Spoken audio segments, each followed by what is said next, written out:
Wouldn't you know? Okay. Let's see who that is. It's Grossly. Grossly, can you hear me, brother? I can. Can you hear me? Am I coming in all right? You're coming in all right. How's it going, man? Not too bad. Can't complain.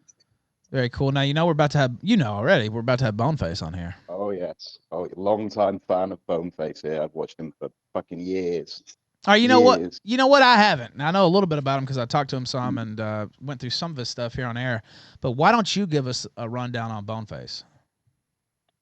Where to even begin? He's like far right royalty in a way. His dad is a famous rock against communist musician from England from like the old skinhead days What? in the 80s. Yeah, yeah. He's like he's fucking legendary. He's legendary. Dude, I had no idea about that. Anyway, go ahead. Yeah, yeah. I used to watch him because there's this crazy Antifa guy called Diablo, and he started football hooliganism in America. He's the only one, but he started Antifa.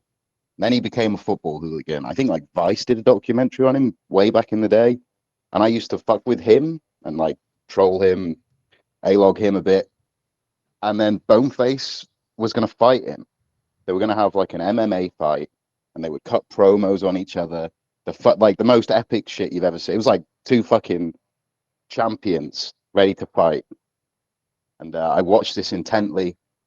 Boneface had his old channel is gone, but he used to have all these fighting videos of him like fighting people and like skinheads fighting each other, just like the craziest shit you've ever seen. Then he went to Ukraine, and I think he went over to hand out flyers. But this was before the war started. Yeah. This was like a couple months before, and then obviously he ended up in Azov every day. In fact, shout out Shamu. Me and Shamu, well, and like five other people were the only ones watching this stuff, and there would be like Boneface in Ukraine. Fucking, he'd have like crazy videos where he's shooting at Russians, and he got like captured and fucking just it was like a movie. Every day I'd wake up to see a new Bone. I think he'd give his account over to Azov, and they would upload all these fucking crazy videos about the war. It was just like a very wild ride. There'd be like videos of them kneecapping Russians and just just crazy shit. It was a good time. And then they deleted his channel, and it was all gone.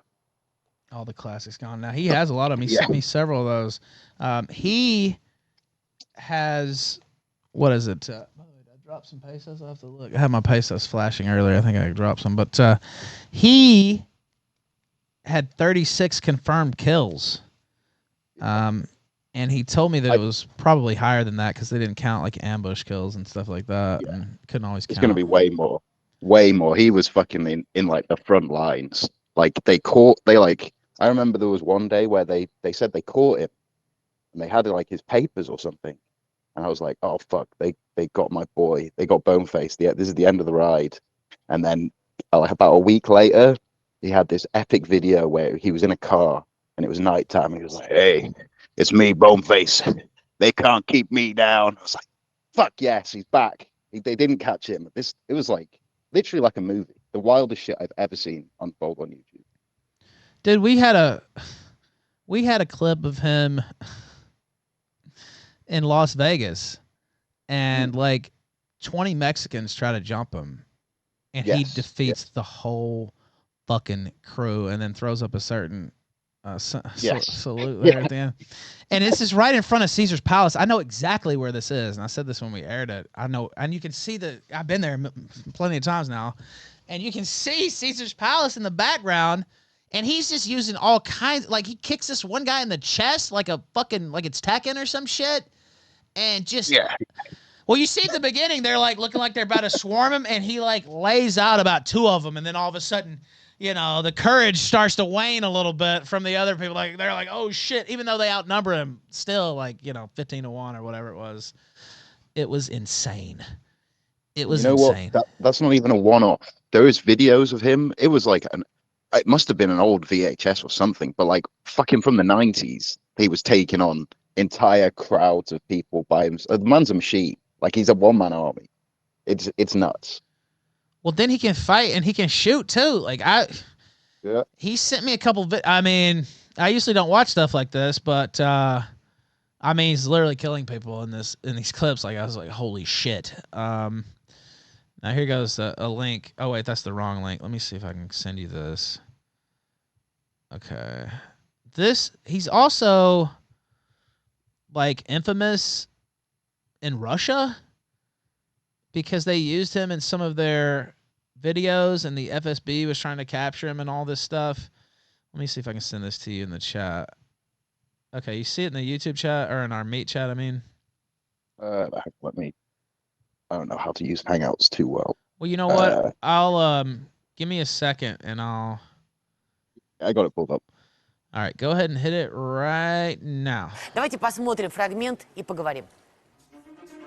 Вашингтон уже долгие годы взращивает на Украине нацистские движения, вооружает их, а также исправно поставляет национал-социалистов для создания нового рейха в центре Европы. Так в США уже не одно десятилетие функционируют такие организации, как Американский фронт и Национально-социалистическое движение, также известное как Нацистская партия Америки. На первый взгляд можно назвать НСМ маргинальной группировкой. Однако партия имеет свой канал в Telegram, и вот здесь начинается самое интересное. Сам канал особого интереса не представляет, но у него есть закрытый чат, в котором активно переписываются радикалы со всего мира, в том числе из Украины. Одна из ключевых фигур чата и нацистского десанта США на Украине пользователь под именем Boneface. За ним скрывается гражданин США, потомственный неофашист Кент McLellan, и находится он сейчас в Мариуполе в составе Азова. Однако его путь начался гораздо раньше. В 2013 году он был лидером группировки наемников, а в 2014 членом добровольческого украинского корпуса правого сектора. Принимал непосредственное участие в силовых акциях и занимался вербовкой добровольцев в США и других странах. Главный тезис, который McLellan постоянно повторяет во всех своих переписках, это то, что Азов не воюет ни за Зеленского, ни за НАТО, ни за ЕС. По его словам, Азов уже не столько полк, сколько идея неонацистского возрождения. Молодого и перспективного юношу, по всей видимости, приметили спецслужбы и отвели ему немаловажную роль в силовом элементе госпереворота на Украине в 2014 году. А уже через пару лет McLellan стал плотно заниматься вербовкой иностранных наемников для Незалежной. Совершенно очевидно, что среди радикалов киевская власть не пользуется ни уважением, ни поддержкой. В отношении Зеленского и вовсе звучат обвинения антисемитского характера. Напротив, нацисты видят в Украине тот самый новый рейх, ядро которого и должен составить Азов. Фюрером, по всей видимости, должен стать Андрей Белецкий.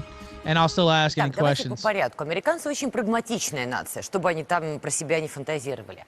Почему они выбрали именно Украину как плацдарм для того, чтобы возродить нацизм? И как это, правда, работало на практике? Как выбирали Белецкого? Как с ним работали? И не только с Белецким. Ну, я думаю, во-первых... All right, well, we don't need to watch the whole thing, but this guy works for the FSB, apparently.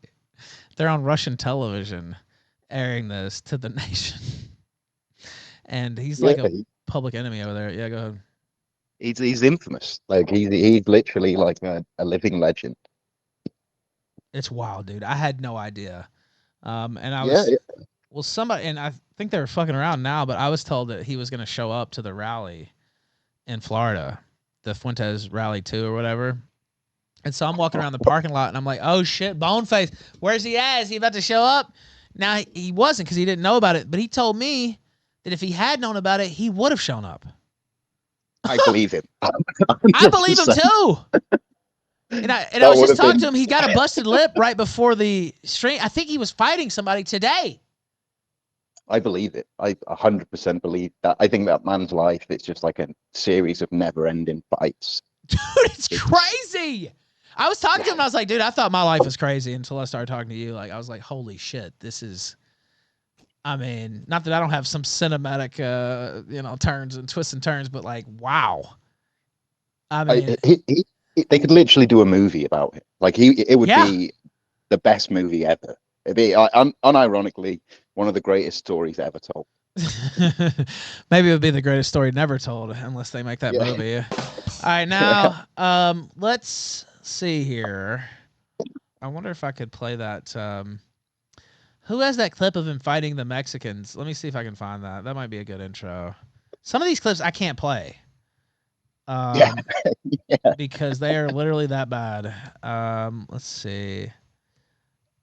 Boneface, Las Vegas. Boneface versus Mexico. This is one of the fucking funniest things I've ever seen. Now, keep in mind, it's a street fight. Okay, this should work. All right, you have it pulled up? Yeah, I got it pulled up. All right, hit it right. Let me go back. Hit it right now. In case you didn't see this the other day.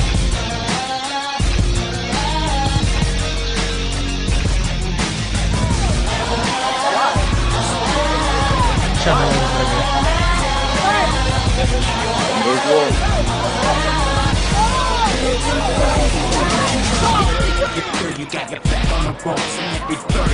Dude, he just folds this guy. Dude, he's a fucking... Oh my god! I remember the day he uploaded it. Dude! In a VC, 10 people. Flabbergasted. 10 people, alright. Hold on, it gets pretty loud. I might try to turn it down a second. Okay, I'll turn it down a little bit so I can hear you.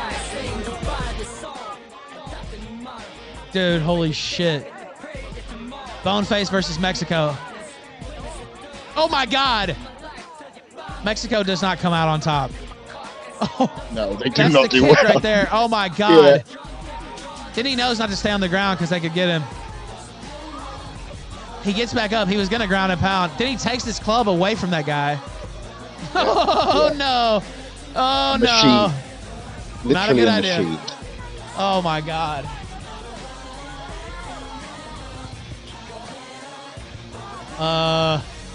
They couldn't fuck with him when he didn't have a club.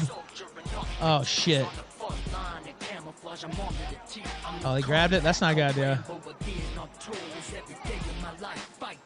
That's Caesar's Palace in the background. There's the arena they have there, too. They have a giant Augustus. You see Augustus there? You can kind of see it. Yeah. He's in the middle of this fucking Las Vegas Strip. I don't know if this is...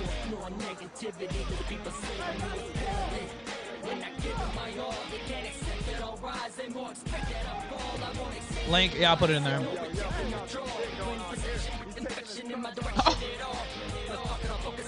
Dude, you can't take this guy down. I'm not even sure a bullet can take this guy down. Fucking the entire of Russia couldn't take him down, you know.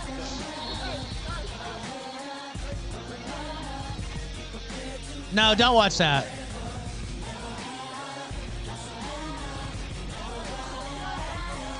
He gives a salute on the... Oh my God! That knee!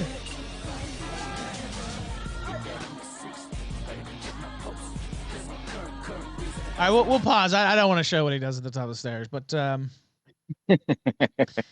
he does that in the middle of the Las Vegas Strip, not giving a fuck.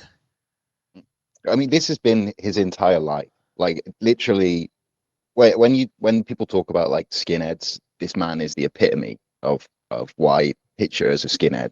And I've been around fucking plenty of skinheads in England. Like I used to know certain members of certain groups when I was young, growing up. They used to drink in the local pub. He has lived that life. But I think he was born to be like this, just a machine, a monster. It's wild. What does he do at the top of the stairs? A certain salute at the top of the stairs. In the middle of the Las Vegas Strip after just beating like 10 people senseless. Yeah, that's what he does. Not giving a fuck. You know, that might draw some heat to you on the Las Vegas Strip if you throw that up. And nobody was fucking with him. Cops wouldn't fuck with this guy. Are you kidding me? Like, he also did 8... Go ahead. After you've knocked out 10 Mexicans in the street, one after the other, no one's fucking saying a word to you, are they? Let's be honest. No one's saying nothing. Nobody's saying shit to this guy. And he did 8 years in the Florida penitentiary and has some history there. I don't know if he wants to go into all that or not, but I won't put that out there until he does. But I talked to him about it. I'm trying to talk about without talking about. Oh, there he is. All right. All right, let me admit him here, and then I'll change the pin here. Hold on. Let me. Boneface is here. Hold on 1 second. Let me try to fix this to spotlight. Okay. All right. Now, Boneface, can you hear me? Yeah, I can hear you. How you doing, man? Welcome to Killstream. Thank you. Thank you. Doing all right. Can't complain. Had a eventful day, if you would. I guess you can call it that. Now, what all went down? If you can get into it. If not, don't worry about it.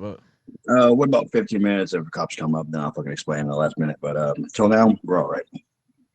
But yeah, I'm trying to figure this out between like 4 different fucking computers, between like which one my Telegram's logged into and whatnot, trying to get this fucking link. But it's all good. This will work soon. Very cool. Now, so, well, go ahead. Introduce yourself to the audience. I like to do that when people make their debut. All right.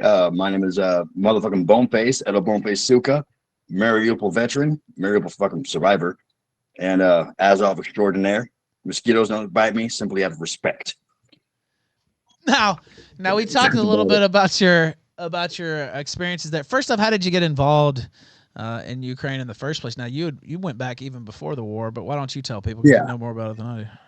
All right. Well, I mean, straight up, I got involved for all the right reasons. VK.com, white nationalism, that sort of thing. About the time I got involved with it, I was recruited by a guy named Gaston Besson who had died during this conflict. But long story short, in which I went in there not really understand the demographics of Ukraine or its ongoing historical problems with the Novorussians and so on and so forth. So by the time I actually got up in there, found out first quarter what that was like. So that's pretty much that. Obviously, I've always known Ukraine existed as a fucking nation because I'm not like retarded. Now, you mentioned you found out there in the first quarter. You were involved in some heavy fighting in the Ukraine. Correct. Yeah. The first time go around, man, mainly participated in like the shrinking off offenses. That was like, Donetsk National Airport, taking Mariupol from the Novorussians. We lost it again 9 years later. So there's that. But compared to what's going on now, man, that's like pretty much glorified gang violence. I mean, dude, I don't think any of us really knew what we were doing. We thought tactical uniform literally meant like looking like the Foot Clan from the Ninja Turtles. So fucking the worst mistakes of our fucking life. I got that reference. I watched you guys run to a fucking tree back in the day. Now you talked about it, and I talked about you, and I shared this. I don't know if I should have, but I don't think you minded that you had 36 confirmed kills, and Correct. Probably more than that. Probably more than that. But you're not. We were talking in private, but you weren't glorifying war. War is pretty fucked up. No. That's okay. At the end of the day, all over the world, the average age to join the military is like what, fucking 19 to 22, man. You know what I mean? Like very rarely do you find people, I mean, even in Azov who are older than that. So whereas we're used to even believing that the Russians going to be like this big Ivan Drago looking motherfucker, man. The first wave of POWs were getting, dude, were just like little fucking like damn near out of their teens. That's crazy. Now, I know the Russians use conscripts fairly often. Do they do that in Ukraine? Like, how did they get horses? They started to later on during the whole ordeal. I don't believe honestly that it was really needed because everybody was looking forward to volunteer, man. I didn't find much of anybody, with the exception of Mariupol, because Mariupol was really a pro-Russian city. I mean, people don't really realize that. It was about 65% pro-Russian. So we had problems even before the war with the residents of Mariupol. I know I posted a video of like when those Antifa hooligans showed up at the Azov base and demanded that we leave. It's fucking retarded.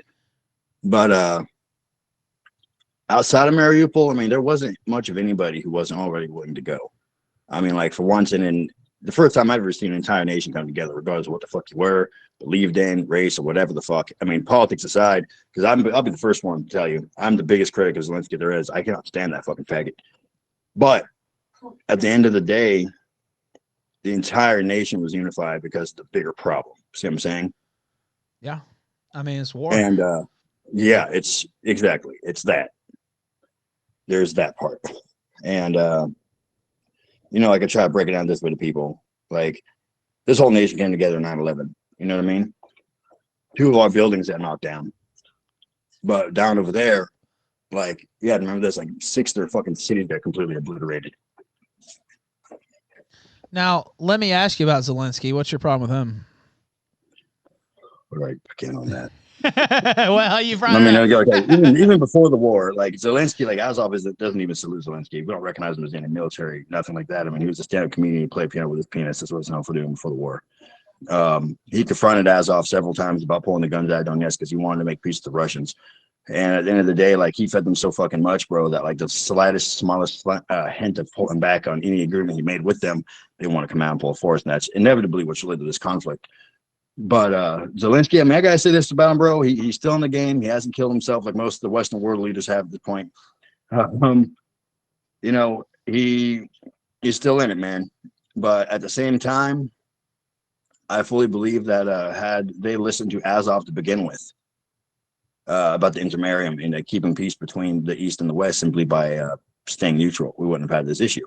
And this is something that we've screamed at the top of the fucking hills for years, you know? Like 9 years ago, we knew this problem would be here. We knew it would come. And finally, it came, you know? And this goes back into the Zelensky thing. Mariupol's air defenses were never built, were never structured. Because why? Because we didn't give the city to the Ukrainian Marines. And why didn't we do that? Because they're fucking inadequate. You know? Like, I'm not going to be on these Western people that sit up and go, like, hey, Sergei Voliny. Oh, I'm about to be the first to tell you. So, like, Sergei Volini's a fucking coward. Now, explain a little bit. I know a little bit about it, but for the audience who doesn't, about not leaning to the east or west, kind of staying in your own lane there. What do you think they did wrong in that regard? Of course, the war's here now already, but right, the war's here, so it's fucked. Well, I mean, it started with Yanukovych, then it went to Poroshenko, and then it's just like doing trading deals with the East, with the West, and the Obama administration is really the ones who push forward with this. And really, in regards to like who's going to give training to, who we're going to fucking like, you know, let use Ukrainian territories for whatever which purposes, which they do lease out a lot of land to the United States for whatever which purposes. Russia says they're biolabs, but I don't buy that. Biolabs, I don't think Ukraine would be in this predicament right now. Pretty much will justify the use of any of that. But essentially, Russia used that as an excuse to invade, and they knew that they'd do that. But they also thought that America and Britain would probably interfere with any invasion that Russia had. But at the end of the day, I don't believe the American military is equipped at this current day and age to fight a professional military like Russia. Now, yeah, because there's really nothing left. I mean, right now, America will just walk the fuck through them. But, you know, siding with Russia also would have led to like heavy sanctions on Ukraine. Like, it got bad enough to a point where everybody wanted to bench Ukraine simply because of Azov. Now, what's so controversial about Azov? I mean, I could answer this too, but I mean, let me see. We're all just amazingly awesome. I don't say putting pussy for the rest of you guys. I mean, like, I guess it's the best way to put it. Pretty much that. We're not, you know, we're not cat boys. We're not like Nick Fuentes. We're not fucking. There's something about us. We don't have a hair lip. We don't have a speech impediment. And we're so nationalist. We include race into it. You know what I mean? So that's pretty much really what it is. We're exactly what we say they are. We're fash. We're fascist. We're Nazi. We're NS. Call us what you want. We're worse than all that. We're Azov. And at the end of the day, I am a bit disappointed in the publicity towards the end of the Azovstal siege, where people are trying to apologize for who they are.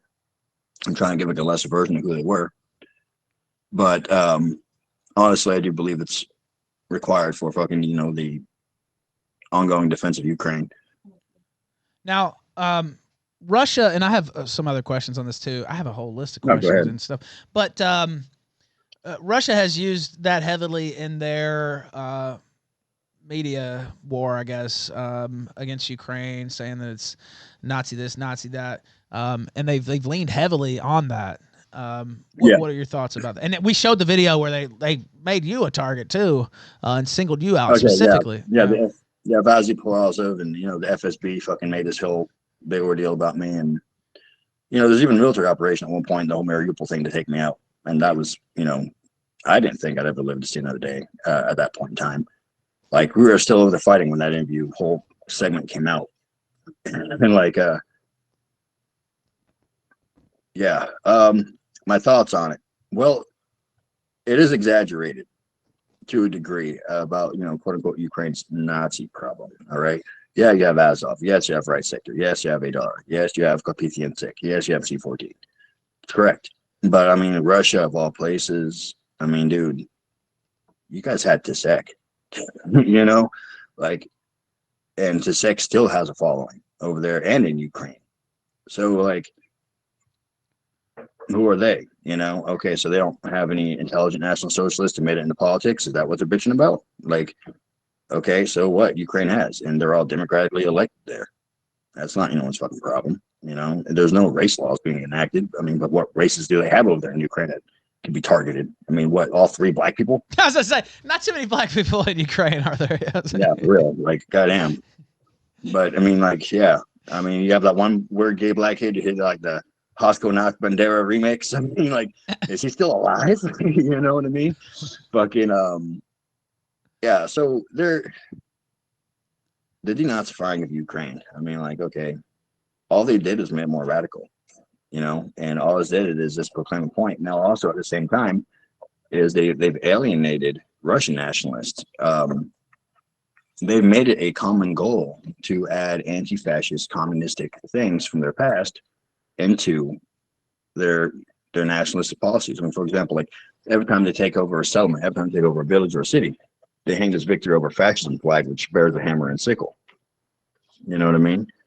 So, I mean, to what degree are we to expect from a Russian nationalist that they give a fuck about Russia and they don't, they're not, their goal isn't this international idea, which is known as communism, And that's ultimately the difference between the nationalist and the communist is that, we can't exist in the same world because one requires a total global domination and the other one requires only a national standpoint, So with that being said, I mean, I'm sure a global communist society might work, but I'm also sure that it would be really, really shitty, Whereas, like, if Ukraine had just like stay neutral, their economy might not have been the greatest, but it's better than the economy they have now. You know what I mean? Something about your industry being bombed the fuck out of every goddamn day is bad for business, in my opinion. I mean, and it could all have been avoided, but it wasn't. Yeah, and people I think sometimes misunderstand. So, war can be good for other people's economies or the U.S. economy or those whatever. people, yeah, right. But if you're the country where your country's getting destroyed, basically, not usually good for business. No.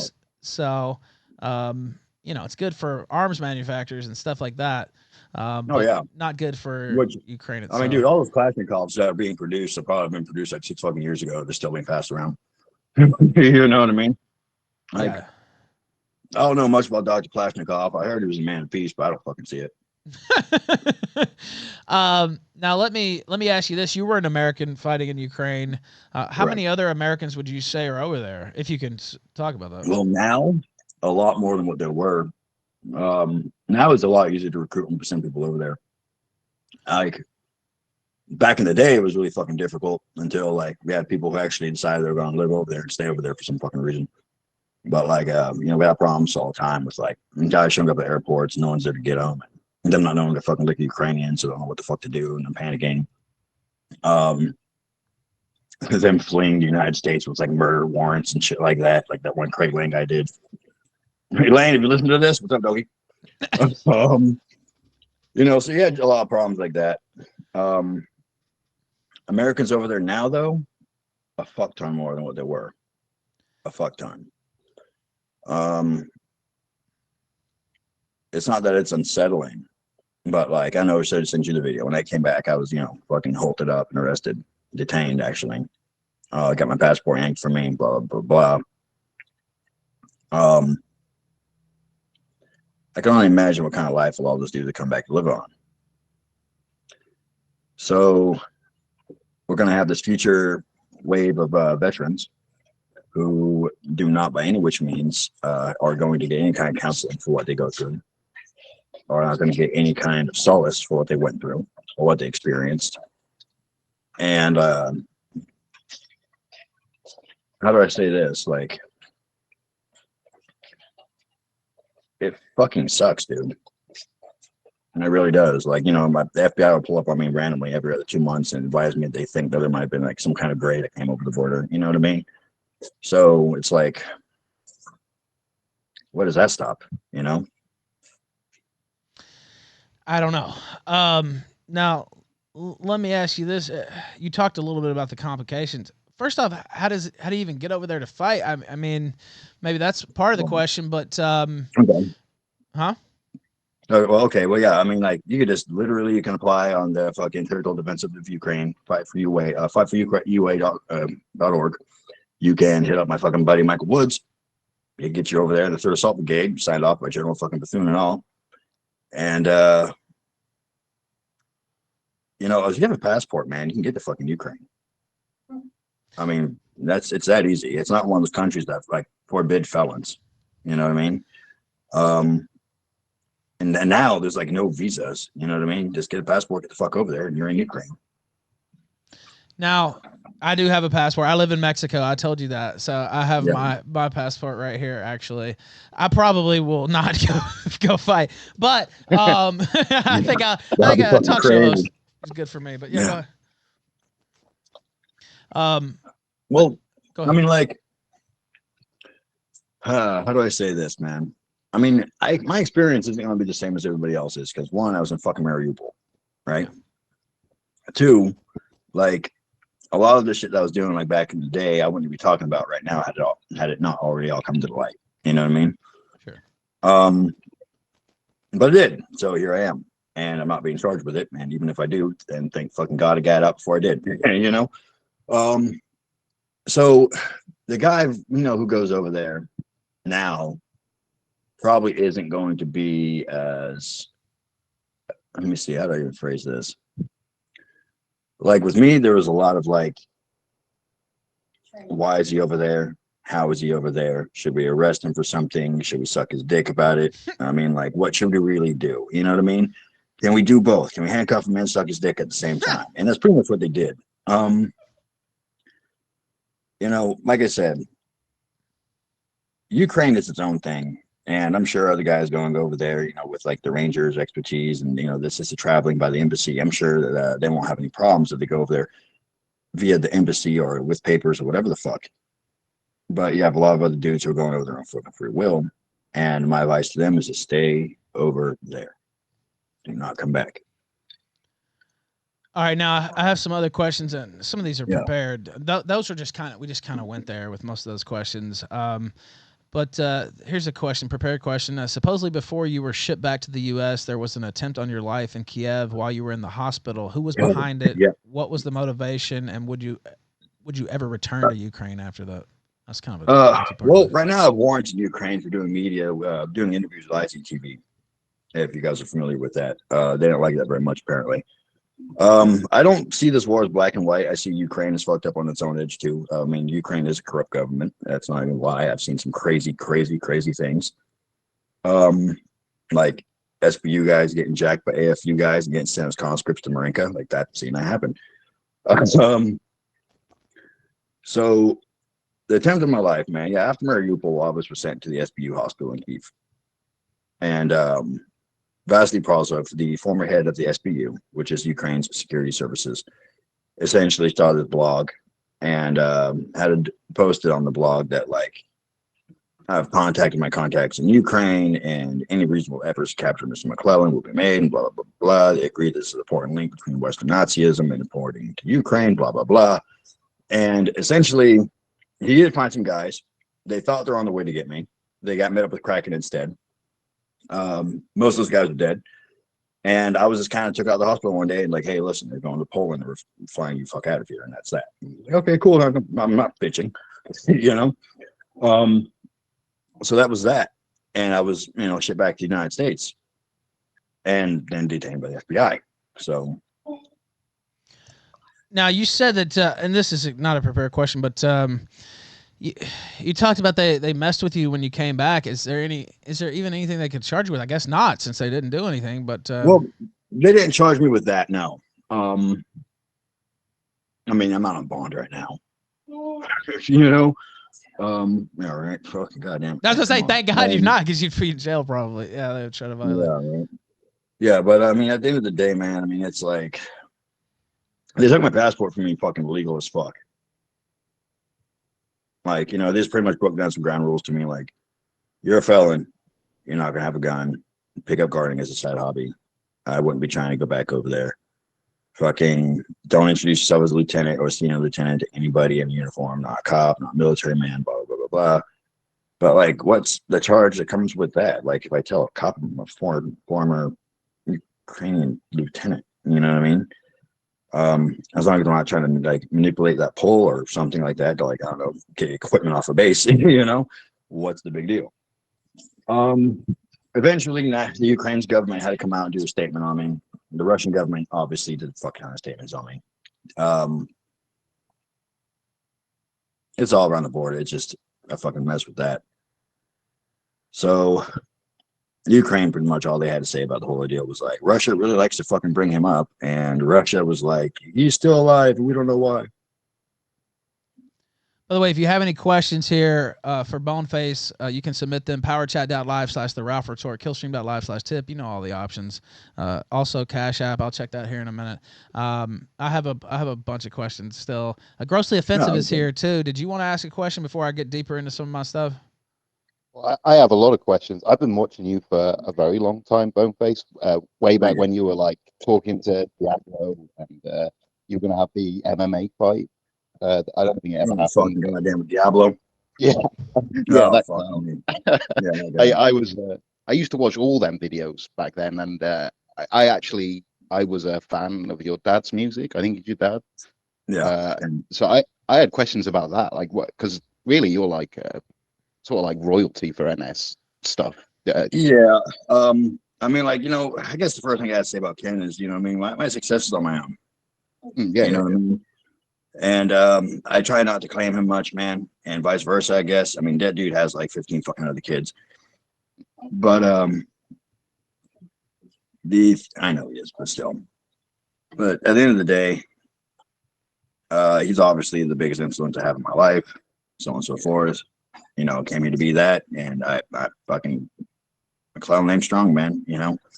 Now, as far as Diablo goes, our fight lost a lot of steam, dude, when it came to him getting like beat up by the EDL guys on our podcast.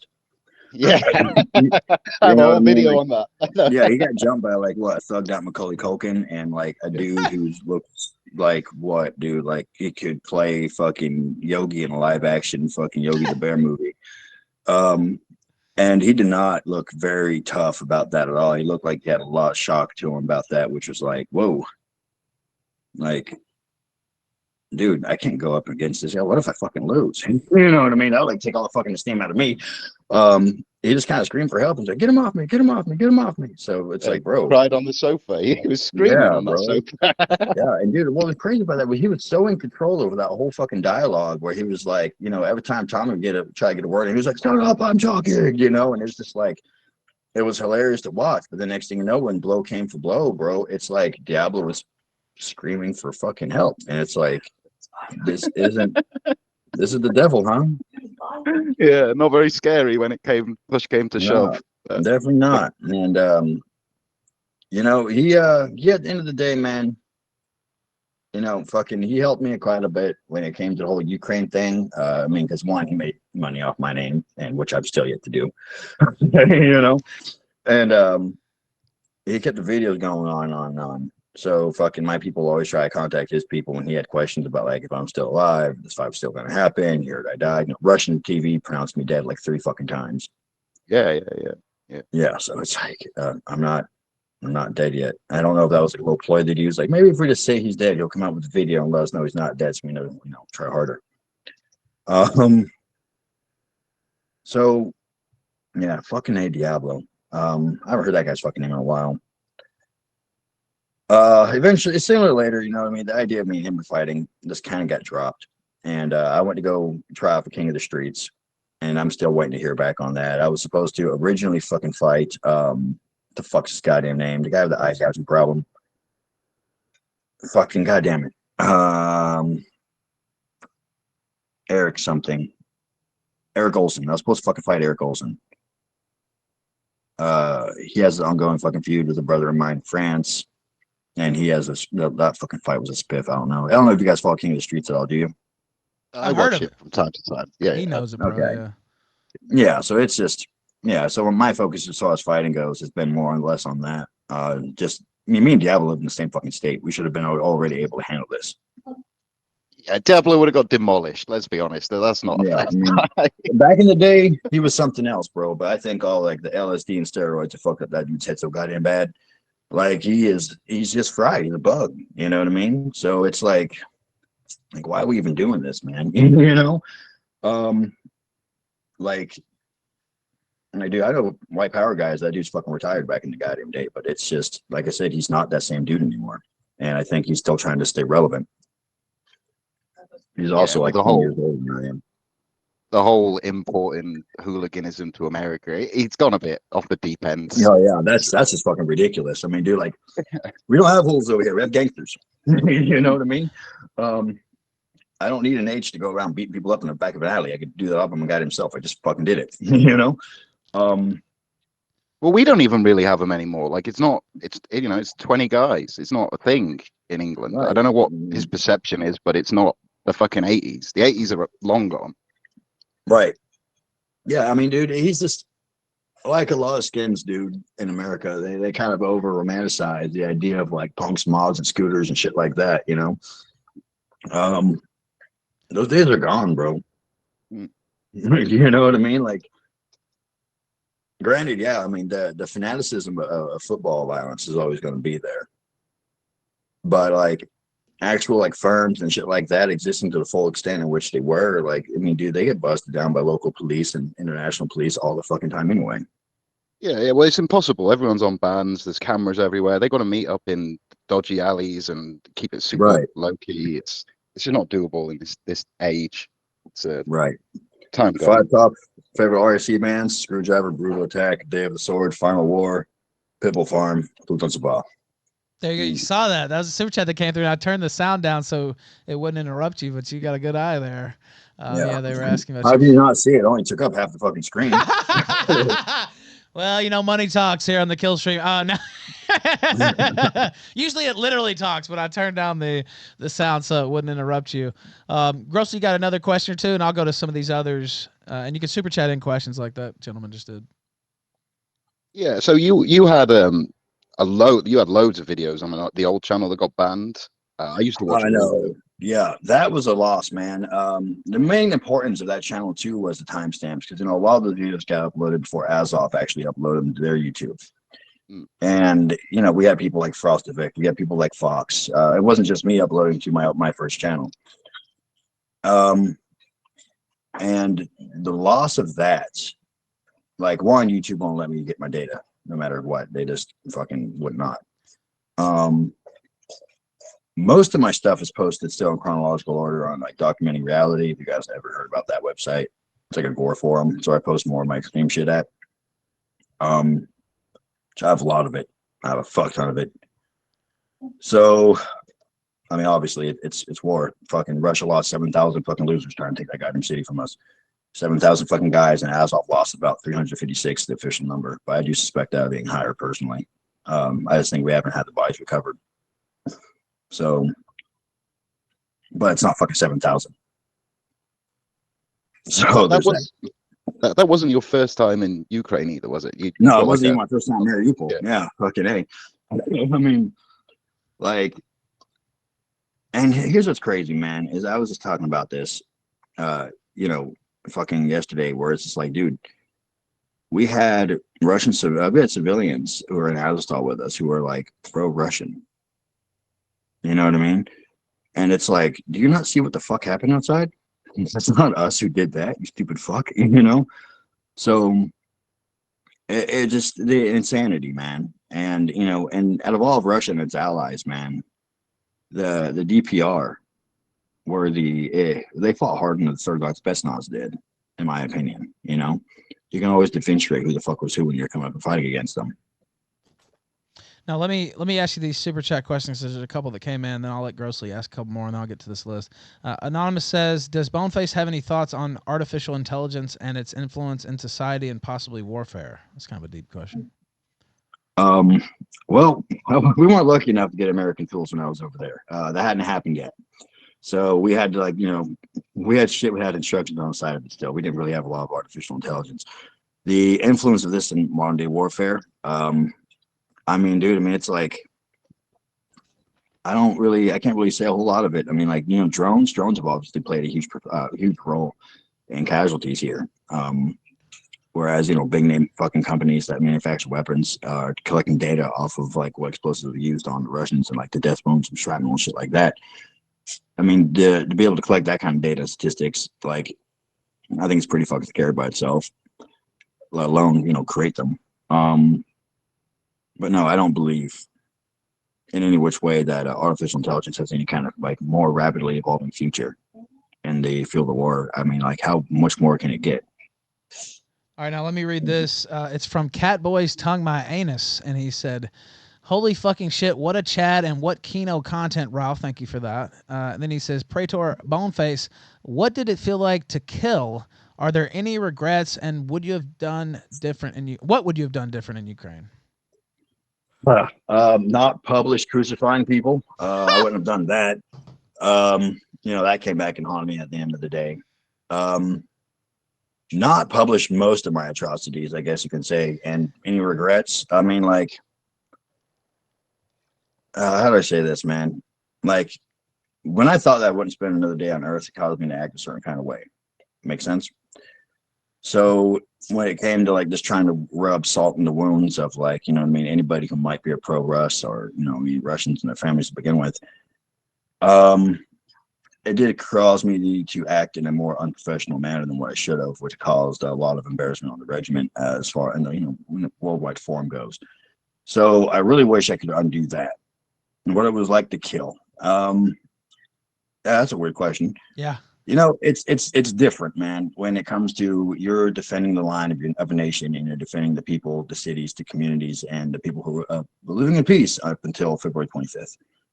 So when it comes time to collect and reap away the souls on that, you know that you're doing a duty, and you know that you're doing a service for not just you, but everybody else. And so when you take out an APC or a BMP or whatever the fuck it may be, 1892, whatever the fuck, you feel really good about it because that's a destructive device that's there to kill you and your friends.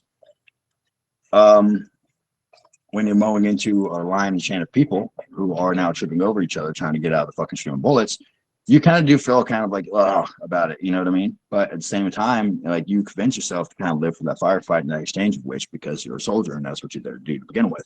And if you don't do it, you're going to die doing it. So there's that. All right, now here's another question. I'll let Grossly pick back up super chats here. Assmaster33 says, "Do you listen to any newer American bands like Birthright, Fascine, or Wellington Arms? They're putting out some great shit," he said. Wellington Arms, I listen to from time to time. Offensive Weapon, I really do dig them. The whole like RAC scene went like kind of traditional there for a little bit, man. And the unity was cool, but at the end of the day, like, it just drowned out the real message and the politics. And once again, I mean, the problem is with the skinhead scene in general is that it became this music chasing thing, you know, and it took away the actual militant edge and just kind of made everything a cliche. Like, you know, you can see a kid walking down the road, pair of boots and braces on, like, oh, that's a skinhead. But in reality, like, dude, this kid might not fucking know the first thing about being a fucking skin. It might just be a complete fucking embarrassment, you know, but all that's out the window. Nobody judges that, you know? So it made everything just a lot more difficult, man, to really stay fucking a part of. And it caused a lot of people to break away. It caused a lot of fucking people to form groups of like fucking Proud Boys. You know, it's just, it goes, I can get into this for hours. Now, go ahead, Grossly. You have a couple more questions. I want to ask him about America First and stuff here in a second. Then I have a bunch of other questions too. Go ahead, Grossly. You mentioned the Proud Boys. Like, what are your thoughts on groups like that form from skinhead? Okay, well, yeah, hands down, dude, the shit they had going on in Portland, Oregon, but they were smashing those fucking red dudes back and forth, were fucking phenomenal. You can't take that from them, especially the one guy who ended up beating up the fucking 2 dudes on video, and the other guy went committed suicide after the fact. Can't beat it. That shit's great. That shit's gold. But this whole public support thing, dude, as of recently, and I guess they not too long ago, they jacked some Patriot Front dudes and they demasked them and everything else. And it's just like, dude, you guys just did that for publicity. Like, you guys are already fucking hated by everybody, no matter what the fuck you do. You know what I mean? Why the fuck you aiming for publicity, you know? So that shit's trash. But other than that, man, you can't take the fucking past of them beating up and what they did in Portland, Oregon, in New York. You know, that shit's gold. Oh yeah, for sure, for sure. What was your thoughts when you sort of became like the figurehead of Russian propaganda? That must have been like a weird feeling, because they went. I was going to die. Simple as that. I was going to die. When Prokopенko himself told me about it, I was pretty worried about it. Not even of the effect of even after I got out of Azovstal, when I was able to really catch up on absolutely everything, but more or less towards the fact of like, man, you know, Russia has a reputation for going across the border for doing their deeds. You know what I mean? Like what they did to even Leon Trotsky, or what they did to even Stepan Bandera himself. Russia has a reputation, and that kind of thing's worrisome. You know what I mean? Like I would do the whole Twitter space here and there afterwards, and I still have people yelling at me, the Greys are gonna fucking kill you one day, Boneface. It's like, okay, cool. You know? But at the end of the day, man, like as far as like the historical note, like I'm really glad that a lot of it came to light. But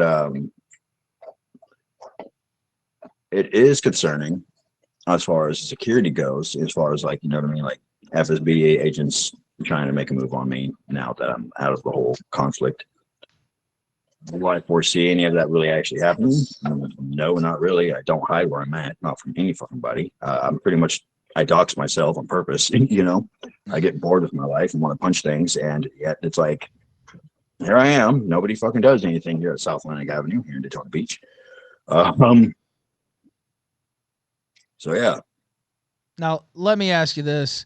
You know, we've been covering the America First bullshit here for almost the last month, getting close to it at the end of this week. Yeah, I do have a question. How did my name get brought up in all this? So I was talking to a gentleman, and I went there. Of course, I revealed the location of their event, revealed some information about some of their top guys because they tried to run an op on me. I won't get into all that. And so I was told that you were going to be there. Now, it turns out that was a joke, but it wasn't played like a joke, and I thought you were going to show up. I didn't know you before that, and he sent me a picture, and he said this guy, and it was like I don't know if you've seen it on Google, but it's basically like this guy hates pedophiles. And right. I feel all time there's a tattoo on the side of my neck. Yeah, and it shows this picture of you, and you're all tatted up and stuff. And so I was told you're going to be there. And so I'm walking around the parking lot and I'm saying, man, fuck, this is crazy. But what if Boneface shows up? And so I keep saying that. And I still didn't really know. I just knew that picture, right? And so when I got back and we were looking through the footage, somebody like put some of your videos in the chat, and we ended up pulling them up. And I was like, whoa, this is wild. And so then me and my chief of staff and stuff, we tried to find you basically to get in contact with you to bring you on the show. And so that's how you got brought up in relation to them. Yeah, the link to the video of you walking around the parking lot was sent to me, and it was titled like Ethan Ralph and his fans discover Boneface, the American neo-Nazi fought in Ukraine. I'm like, oh fucking god, what is this? I started watching it. I started seeing the video of me out on the fucking red couch talking shit to Diablo. I was like, oh fucking goddamn it. But then the fight video comes on, the incident in Las Vegas, which got me in so many neck cramps. You know, I'll read that out in a minute. Just go ahead. Okay. No, don't worry about it. Don't worry about it. I'll read it to you. Don't worry about it. I'll get to it. All right. Now, and yeah, we ended up playing that video. We ended up playing that video of you like beating like, I don't know, 15 Mexicans or so, maybe more, 15, 20. Yeah. I got 7 charges. Battery while evidence of prejudice. Yeah. So so that's how we got introduced. That's how you got tied into this, basically. and you've learned something about it since. What are your thoughts on them since? On what? America First? Yeah, and Fuentes and all them. Okay. Oh God, here we go with this. Well, I mean, look, I mean, the same thing with fucking Tommy Robinson, man. I feel like that there is a certain image that the media tries to find, and they try to, kind of parade around, act like this is the face of something, and they pick the most feministic, faggy-looking dude who is just, just typical Republican, pro-Trump, fucking, you know what I mean? Just stick to the guns, fucking bias bullshit, bro. So it just enrages me to think that, like, dude, this guy probably never served a fucking day in jail outside of, probably only time was just a kid and goes to jail for that, if that's what happened. But, like, he's not combat wise. He's not military. He has real no political fruition or meaning. It's like, so where the fuck, where's this guy fall on being important? Like, who the fuck made him important? You know what I mean? And, like, it's like, you know what? I'm going to slap the fuck out of that guy. And it's like, you know what? I'm going to slap the fuck out of that guy. So then at the end of the day, now here I am, and I'm sitting here and I'm just kind of like, whoever the fuck follows him, I'm gonna slap the fuck out of too. And the challenge is pretty fucking quite clear to me. Like, anybody in America First, like, let's get it. There's plenty of fucking gyms between here and Volusia County or in the United States that would fucking put me in with any of you fucking faggots, and I'm going to win, and you are not, and that's gonna be that. So they can stop with all the fucking fame shit and act like this is like our fucking spokesperson, because it's not my fucking spokesperson. I'm my own fucking spokesperson. Yeah, I would have to favor you in any matchup against them. I think that's a safe assumption. Now we did see they do have a spokesperson, actually, Boneface. I wonder if I could show this to you. Now he said he would fight anybody. Really? Yeah, this guy here, he's their one of their black members, actually. Let me see if I can send this to you. I don't know if you'll be able to hear it. Dude, I'm pretty sure I just passed a crackhead who looked just like him about 5 minutes ago. He said he would fight anybody who was anti-American America First. I don't know. Crack was getting 20 rocks for. I mean, like, I'm gonna smoke some crack when I got 20 rocks in my pocket. You know what? I don't even know if we have to play the audio, but yeah, this is him. He's trying to talk tough there. You can see him. Saying he would fight anybody. He looks like a really tough dude, doesn't he? I mean, like, tough around the crack pipe. I mean, bro, dude, he literally has crackhead eyes. Look at him, dude. Look at that sadness right there, bro. I feel like Sad World plays just when he makes eye contact with you. Look at him. He does look sad, doesn't he? He does look sad, bro. Well, he's kind of a sad individual. There we go. We'll make him. I've also never really seen anybody quite as black as him. I won't get into that though. We'll get in trouble. But but yeah, he was. I've seen some dark ones. he was talking tough last night, and I don't think he knew. Dude, is that a special Bloods and Crips Make America Great Again unity set back there in the hats? I see. Red and blue. Oh yeah, he's got a red and blue, Blood and Crip. Yeah, you're right there, and he's got a bunch of anime on the. Are you big into anime? Oh my fuck! No, I'm not at all. Fag. Yeah, he looks really tough. I'd watch. Nothing says Boy Scouts touched me a lot than anime posters in the background hang up in the wall. I'd have to agree. He's also a big My Little Pony fan, as the super chat there pointed out. Just an all-around tough individual. I'm sure you never ran up against anybody like that during your 8 years in the Florida penitentiary. No, they make those kind of guys check in. I think those guys were a dying breed, even by their own black race standards. But you know what? There might just be one so tough that nobody dares fucking talk about it.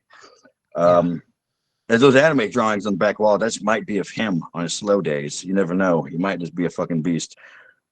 All right, but let's can you play his audio for me? I want to hear. Yeah, so I sent you the link. You know what? Let's see. Actually, I could pull it up on my phone and just play it into there, because I used to have the audio pass through, but I got a new computer and it doesn't want to work right. Usually I could just play it over the headset, which would be a lot better, and I'm going to try to fix that. But give it to me.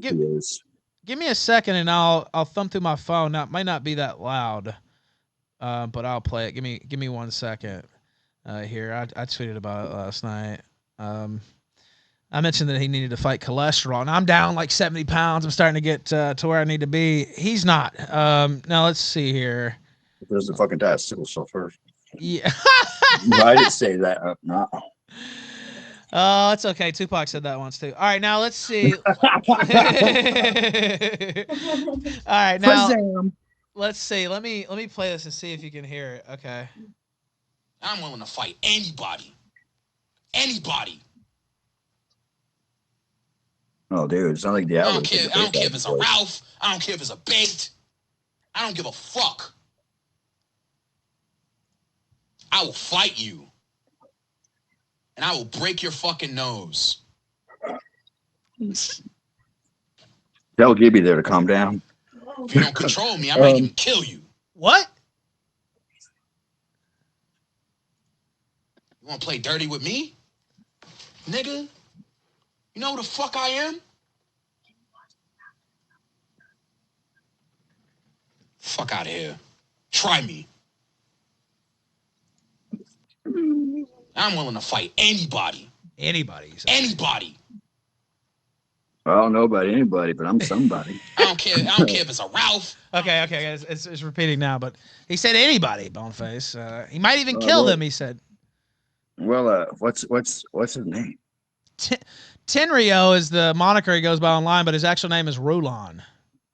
OG Rulon. Okay. Original gay Rulon. Like I said, dude, I mean, like, I'm not somebody. I might be just, anybody, or I might just not be anybody. I might just be somebody. But, I mean, if he wants to fucking fight, and I don't know what his classification of it is, I'll beat him to the fucking white meat shows. But, I accept that shit. There you have it, Tenryo. We have a challenger here for you. You may have bitten off more than you could chew. Here on the Killstream. Yeah, just don't get a speeding ticket before you get over here, because you'll be the last one to ever fucking see it. Goddamn. Shit. All right. Any more thoughts on Fuentes America First? We got a bunch more questions, but I did want to let you weigh in on that. No, that's fucking great. I mean, that really fucking pushed the pin on my fucking punch on that one. I don't have to actually make a call out. I get to accept a challenge. What? Like, dude, he said anybody. He was very explicit. Okay. Like, I'm the fucking guy his nightmares are made out of. Literally. I can picture Aunt Jemina, which I'm assuming is his fucking grandmother, fucking sitting there telling him horror stories about the mean old Boneface from down south. Yeah, he's a New Yorker too, if you didn't know. Oh, yeah, that actually kind of told me that. Yeah. That's all right. Yeah. They don't have too many Bonefaces in New York. Like that? Yeah. No. Black dudes let him walk around like that, representing their race like that? That's crazy.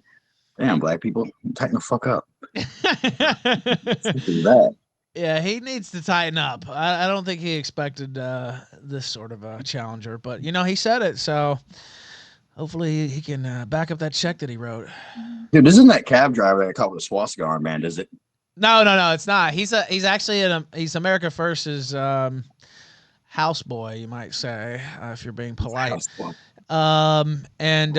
He goes around trying to promote Nick Fuentes and America First everywhere, and that's kind of his thing. He used to be a video game streamer, basically. I bet he got a lot of pussy doing that. Yeah, you can tell he's knee deep in pussy, Boneface. Save some for the rest of us, black man. Goddamn. Holy shit. Couldn't you tell by the anime posters? Yeah, I mean, you probably get many, as they would say, them hoes. Especially with the Manila one out there in the corner, up there at the top and between the two. Yeah, that looks That's crusty. A real snowbody snatcher right there. Jesus.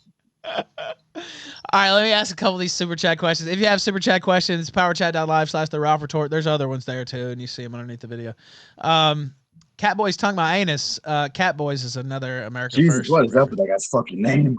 Yeah, we have some colorful people here. Not as colorful as Tenryo, of course, but all right now. Right, that's just color. Yeah, that's right. Catboys, guys.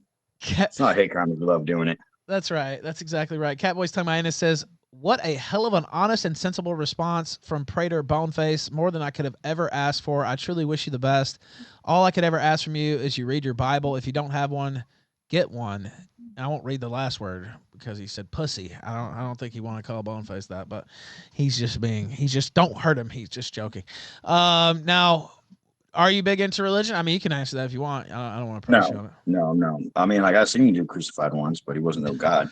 No, I'm not religious. All right. Now, what was that scene like? You've referenced it twice now. I almost have to ask you about it. What was what like twice? Ukraine? No. Seeing somebody get crucified. I've never seen that. Oh yeah. We ran out of nails for one. That was the big thing there. I don't know who all watched that fucking video, but it was like a total fucking fluke to begin with. It was more of a psyop because, you know, Russia wasn't really sending people over to Ukraine, they said, but yet we kept finding fucking people with Russian military IDs and Russian military equipment. So like maybe if we just made one thing, we get one drastic leap to show everybody, like, if you're not come over here if you're a Russian soldier, maybe that can really like weigh on some people's minds. And the idea was shot back and forth. And we finally went to go do it. And this is kind of like the whole videotaping ordeal. And then just, guess we're going to stand around him first and fucking announce what we're going to do and why we're going to do it. So the point's clear. And I think that whole message was just lost anyway. But yeah, it definitely fucking happened. It happened better than what I thought it would. But at the same extent, like, you know, I've noticed the fucking video snaps off as soon as the cross starts catching fire. Like, the cross breaks. So, like, yeah, the dude lived. There's interviews with him after the fact. I believe he, like, suffered a lost ear from the initial contact with him that we had. And obviously, of course, a hole in his hand. But this is one of those things that we, after the fact, you sit back and look at it like, God damn it, dude. That poor fucking guy probably walked around, who knows how many miles with a hole in his hand like that looking for help. But I'm not even wearing a mask in that fucking thing. You know that? I haven't seen that particular video, but I've seen other videos. My bad. I did see some. Traditionally, I don't watch like gore and snuff films and stuff like that, but I had to watch a few because we had you on.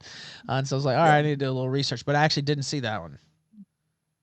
Yeah, they talk about that one a fucking ton of a lot.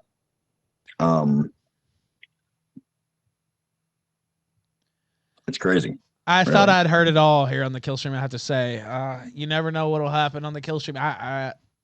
Chat is certainly stunned. Now, let me ask you this from Excalibur. He says that black guy who is an anti-white weeaboo who loves My Little Pony and wants to fight white people. Would you fight him? Well, he just said that he would. Yeah, I mean, I did. That's he wouldn't have even had to call me up for that fight, bro. I think if I just seen him like 30 feet away from any kind of park where a child might be at, I'd be fucking like, just out of a sense of civic duty alone, like, you know, kind of like if you were like dating Casey Anthony and you like had to like leave her and the kid at the house, you go to the store, you look back in the rearview mirror, and you're like, well, am I really doing the right thing right now? You know, it'd be kind of like that to leave that guy just standing in an upright position every time you walk away from a fucking public park with him sitting on the bench, you know. He wouldn't have had to call me out for this fight. This just could have happened any which way, just on contact. But I'm glad that he really did, so we can just get hurry up and do this, so we can prevent him from hopefully at least from chewing properly for, you know, next couple months. Yeah, I think he'll probably be laid up for immobile. He's gonna need a montage, at least 4 montages to catch up with Boneface. All right, another super chat here from Will Cunning says, haven't paid close attention to the war as whites versus whites. It's just sad to me, but as someone who grew up in a very Ukrainian Toronto suburb, if he's protecting that primo pussy, that's a noble cause. Ukraine also known for hot women. That's true. Are there? I mean, is there a lot of hot women in Ukraine? Or I mean, there's hot women everywhere in Europe, but like, I didn't, you know, indulge in any of that at the time being when I was over there. Nothing. I mean, fucking. One, you know, when you learn to like speak a different language, you kind of like learn to speak properly without the slang or anything else. So they all must have thought I was fucking retarded, to be honest with you. Not to mention the fact that I look like fucking Boneface, look like a live action Jack Skeleton. So there's that. And they were also living in a fucking aluminum factory. There was also that. Not about the best time to pick up a date. Not really, no. And Russia's hunting you, trying to kill you as well. So yeah. Yeah. Like, I'm probably the hottest dude in this Azovstal plant right now, besides Prokopенko. Right. You know, not a good cause. No. Do you want your house to be like this all the fucking time? Well, then come on. No. Now, let's see. We got another super chat question. Anonymous says, from his recent interviews, it seems like Valery Zelensky, I can't say that. You probably know who that is very disgruntled about losing men to NATO tactics and ammo shortages. If this counteroffensive fails, would he side with Azov, Kraken, etc., against Zelensky? You know, honestly, he should have done that from the very beginning. And any chances of siding with Azov and Kraken, I mean, like, all those nationalist guys, Sector, Azov, Kraken, fucking AR, whatever the fuck you might call them, they're going to do whatever they got to do at the end of this conflict regardless. You know what I mean? As long as it's not NATO forces actually in Ukraine. But first off, like, he probably had a better opportunity of reaching out to the nationalists because, you know, there was a whole incident at the beginning of the outbreak of the war with the sector in Mariupol, which I'm not going to get too much into. Sure. But instead he demonized them, and they made us the cause and the focus on why this invasion, this special military operation had to happen. And what it did instead was just like have the entire world rally behind us. I really do feel like that they should have gone about it a different way. Years ago, they could have reached out to the nationalists and make something similar to that happen, you know?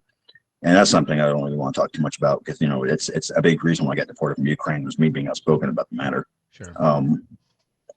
So, yeah. Yeah, I understand. I don't want to get you in trouble. Now, there's some other questions here, and I'll let Grossly pick back up too. I don't know if you know that this was submitted to me. Thoughts on Rob Rundo, and then it said thoughts on Rundo's recent deportation to the U.S. to be charged with other RAM members. Dude, yeah, dude, that guy's done a lot for the cause, bro. He really has, and he's really cleaned it up.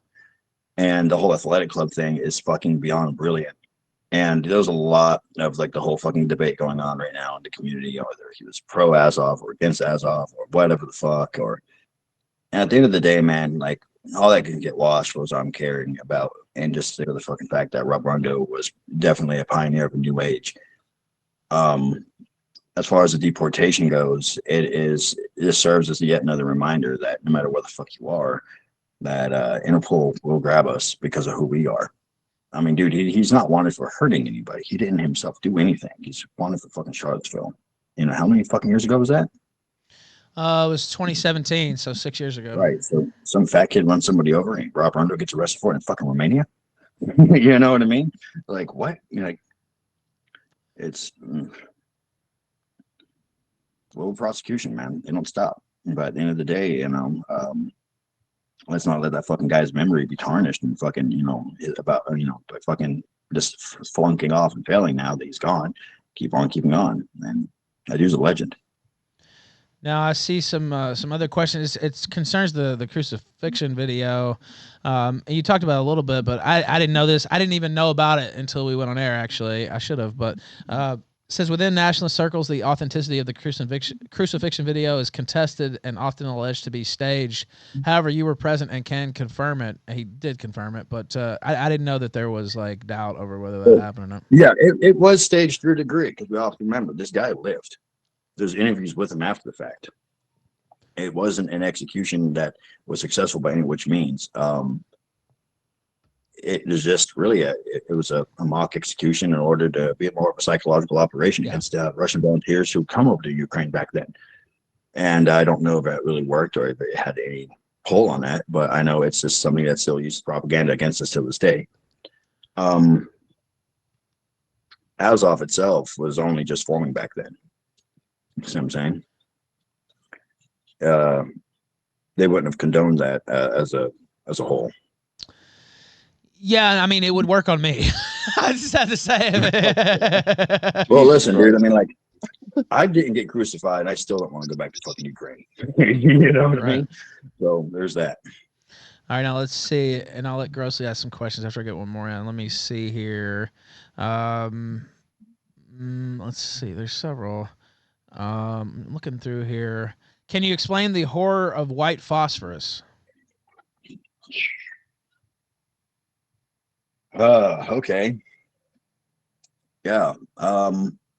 If there's anything that scarred me the most in fucking Ukraine, it would definitely be white phosphorus. And it's like this, bro, just imagine a fucking firework that for some reason doesn't go out. And not only doesn't this not go out, but everything it touches, it seems to fucking melt in an instant. Like it's just thermite falling from the fucking sky. And usually what white phosphorus is used for is for demining areas, getting rid of explosive ordnance, shit like that. It's illegal by the Geneva Suggestion. That's all that is. It's a suggestion to use this around civilian populations or to even use this on large crowds of people. But the Russians, are obviously all on team. Fuck all that. We don't care. And continuously use it on us anyway. And like when you're actually given the fucking order for people to stop fucking happening themselves, because that does happen during those times. People do pull up and start fucking shooting themselves in the face. So it's just like the stun of it is like it falls very slowly. You can get away from it, but it falls in tons and tons and tons of a lot of, and you're watching every fucking thing around you just ignite and catch on fire. Buildings, houses, cars. It's not like another explosion where like you have to worry about the energy of this thing getting at you the fucking first couple seconds. It's something that continuously falls out of the fucking air and just catches shit and ignites. So, yeah, if anything in Ukraine has had more of a psychological burden on me, it would be white phosphorus by far. All right, I'll let Grossly get some more questions, and I still have several more on this list. But do you have any questions based on that, or any other questions you had, Grossly? Well, I got a lot of questions about videos I watched. I would watch them. Everyone that would come up, I would watch. And one of them that stuck with me was called Boneface's Last Stand. And it was what was the context of that video? Because I taking out the BMPs on International Highway 27. Yeah, so you had the two BMPs that were kind of parked at an angle to where their turrets were hanging overhead of the rails, and it was kind of blasting away at our positions. And obviously, it was at a point where it's like, well, if we don't get rid of these two fucking goddamn things now, they're just going to keep blasting at us, and we're going to be fucked. Because sooner or later, they would just mow down one of the mountain that we're hiding behind, and they would just kill us.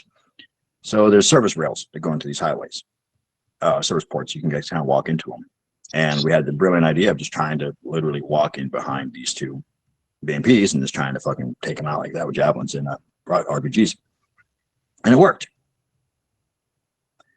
So the video was cool because this is kind of makes us look like we're just doing this shit with ease. And this is the beginning stage of the war. This is like the first week of the war. I wasn't even actually in Mariupol yet. I was retreating back from Pitsky down south towards Mariupol when that happened. And that was probably one of the first videos I got of me actually in action. I remember it stuck with me to this day. I remember that video. It's such a travesty that channel was gone, but there was some crazy shit uploaded to it. I remember kneecapping videos and fucking all sorts of the kneecapping video was crazy because I asked the guy not to post it. He goes and posts it on 4chan of all fucking places. Like, what? Who does that outside the age of 12? And he tried to do me a little bit of justice. He tried to post it without the sound first, but then he texted it to somebody else, and then he posted it with the sound. You had Operator Starsky then go up on there and try to apologize for the video, try to say that it was the Russians who were doing it, and you could tell because the Ukrainians were wearing Gorkas in the video, which they were not. So he just kind of looked stupid when he did that. And a lot of misconfusion and illusion got created because of that whole segment. Now, Ukrainian militant did an awesome rehash of the video, which fucking Christopher Ingalls, aka Christopher Lawler, has up on his fucking YouTube page, which is another homosexual fucking faggot who stalks me. So Chris, if you're watching this, I called you what I called you. So yeah, that was intensity by itself. I remember another video where you were, it was like nighttime and you were in a car and you were like, it looked like you were escaping from somewhere. What's the context of that? Oh, we're just traveling back between point A to point B. And I tried to do a video. Just like, it was actually just kind of a advice to me that I should make one. Just kind of like saying, I'm trying to get people more unified, the whole aspect of going for Team Ukraine. And so I did. It was more of a representation for like, fight for Ukraine.org and da. But the whole video was in Ukrainian, if I'm correct. You're talking about that one? Yeah. I didn't know what it meant, but I remember it still. What's fucked up about that, man, is that the original English translation I put in the description of it, and I actually just am redoing the whole fucking video, so the fucking it doesn't translate at all into what was literally being said in that video, but the message is still there, so that's what matters. Now, I want to ask you this because chat's asked me a couple times, and I have a couple more on Ukraine, but not to cut grossly off because he probably has some more questions too. But are you aware of Coach Red Pill, aka Gonzalo Lira? Oh God, that guy. Yes, I am. Now, you might not know this, but Gonzalo used to be a friend of mine many years ago in another life, and then he turned on me basically. And this is when he was like a, kind of a manosphere or pickup artist guy or whatever. Before he, was doing this stuff in Ukraine. He was in Ukraine, but he wasn't doing stuff like he got arrested for and all that. But we had a falling out, and then that was what 4 years ago, over 4 years ago. And so it's a little surreal, the whole situation for me, because now it's like a worldwide story, and he tried to escape from Ukraine last week and all this stuff. That's my background on it. Yeah, he tried to leave through the border, and he was already told not to try to leave the country, and he was detained, and pretty much like a violation of a release thing that he got. I remember towards the end of it all, they had him, and he come up with the systems of the warrant as Israel gun. They listed him as Israel something. And I remember I sent this to somebody who was in the United States, which was something I wasn't supposed to do. And he had started emailing me all these fucking like screenshots and shit like that of like people looking for this fucking guy. Kraken had arrested him, if I'm not mistaken. Guy with the last name Constantine himself, and they're fucking detaining Lira. And everyone thought Lira was a goner. Everyone thought he was dead. But like, it caused a lot of backlash in Ukraine, but for fucking abducting him the way they did, so they let him go. He was lucky, man, because he got caught during like the real dark days. You know what I mean? Like that was when a lot of the real cruelty of humanity started coming out, and the corruption that kind of this resisted in the backgrounds of people started like kind of pouring out through the pores. But can you blame them? I mean, their houses in the cities are getting destroyed, and this wasn't a welcome way of life by any which fucking means. So of course, like you're finding out with these fucking people are living right in your own fucking city, that of course you're gonna take action against them. So. Now, thoughts on his future there in the Ukraine? I don't think he'll be getting released again, but well, the fucking trial and conviction process in Ukraine is very fucking quick. Yeah, very fucking quick, like 2 weeks. So like, we'll find out sooner or later what's gonna happen to that guy within the month. You know what I mean? Do I think he's gonna be getting released? No, but I don't think it's gonna be a lot of time either. Like, I see this dude maybe doing like fucking 20 fucking days. Really? Well, he seemed to think he was going to get like 4 to 6 years. Well, I mean, he's a dramaticist crybaby, so I mean, he's going to get that. But nobody listens to somebody who's going to get 20 days. There's no rally cry for help for a fucking 20-dayer. Well, shit, fucking Brittany Grenier got fucking 10 years. Fucking, you know what I mean? Yeah, he just go sit down somewhere and do his fucking time. Stop bitching. Now, he also claimed, I don't know if you saw his videos, you probably did, but he claimed No, I don't really watch that, dude. Well, he claimed he was extorted for 70 grand while he was in jail, and that they took a toothpick and scratched his eyeball and stuff like that. Have you ever heard of anything like that going down? No. I mean, a toothpick? You think? Well, he's known to kind of invent some stuff sometimes too, so I don't know. Yeah, that's 1,000% inventing some shit. I mean, like, for real, that's 1,000% inventing some shit. No, 70 grand. That's fucking hilarious. So, I mean, think about it, man. I mean, like, when you're a Ukrainian person, you don't have contact with the outside world. Okay. It's not like American jails where you just like, have fucking securists call your fucking people. Like, no, that's not how it works. How the fuck did he send somebody 70 fucking grand? Yeah, that's bogus. That's a lie. Well, he had a big long story about it, but I won't go into it. Some people, even some people sympathetic to Russia, didn't necessarily believe all of his details that he put out there about that. And well, I mean, like, okay, just like with like a Tim Wise guy who like hates white people, talking about white privilege all the time, but yet lives in like a gated community. Dude, if you fucking don't like Ukraine so goddamn much, why the fuck, bro? You know what I mean? And don't try to use the excuse of like, oh, I just thought I can just now leave. Like, dude, you should have got the fuck out of there like way out before you even got arrested the first time. Yeah. Like, why didn't you go to Russia then? It's not like there wasn't a mass influx of people doing that, you know? Like Russia was going to check him at a fucking checkpoint and shoot him? No.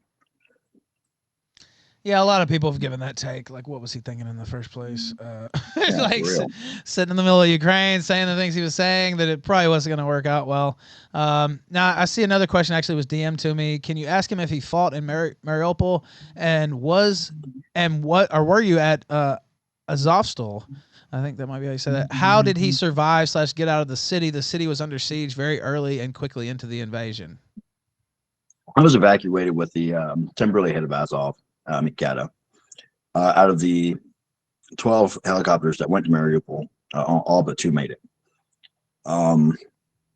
which is Operation Mariupol. I have a video of that on YouTube as well. But yes, I was in Azovstal. Azovstal was the hub for all of our commands anyway, since even before the beginning of the Siege of Mariupol. The tunnels, which we heard about so much back then, all meet and conjoin under Azovstal. So in order to utilize the tunnels, properly, we, obviously had to do a lot of traveling between Azovstal and the rest. And Azovstal would be part of the city, which was under control of Azov. They had different Marine detachments and Azov detachments and rescue detachments operating different parts of the city. But the eastern and southwestern part of the city were all, our thing to watch until the Marines fucked up everything. So yeah, answer your questions, yes and yes. All right, I see a super chat here, and I'll let Grossly pick back up, and then we'll go through and get the rest of these questions. Boneface, thank you for coming on the Killstream and being so candid and raw. This is from Adolwolf, by the way. He says, this is by far one of the most interesting and deep interviews ever. Be safe, and I hope you come back on the show. Well, I hope that too. That was a positive comment. Oh, definitely. I have to fight Tyrone Bigger Gums.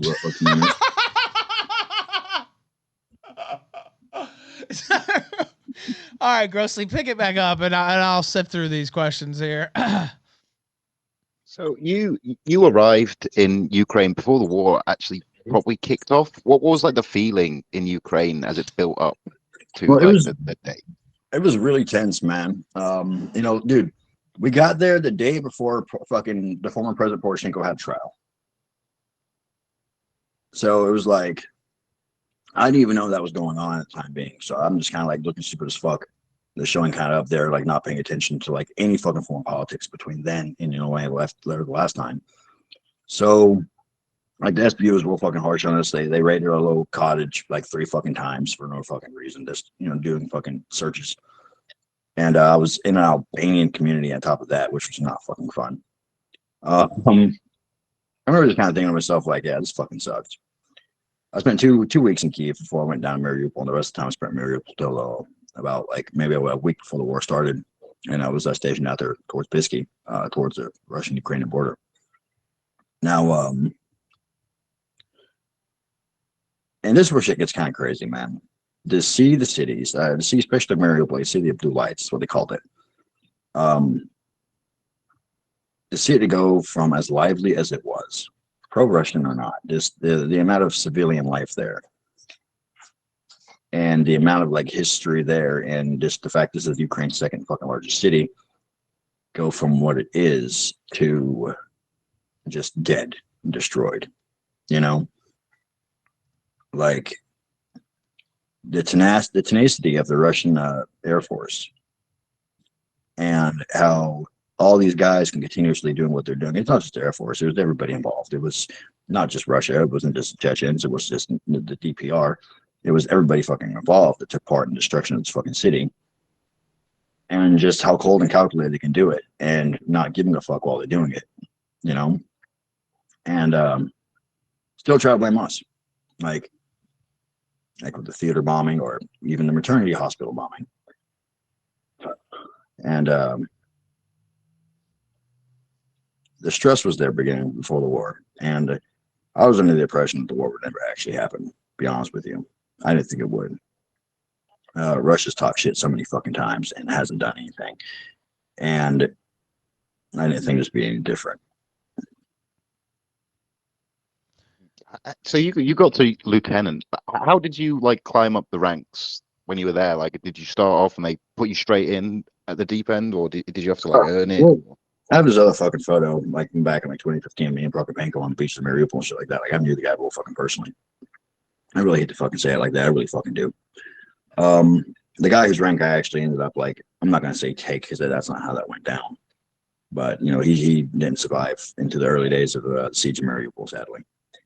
And that's pretty much that. And it's there's not too many of us who were around in the olden days, you know, when Azov first came to be Azov. Before that, I was 17th Battalion, right sector. And that's not what it used to be either. So there's that. And I think that's the first time everyone's actually asked me that question. So it's kind of weird to even admit to that out loud like that.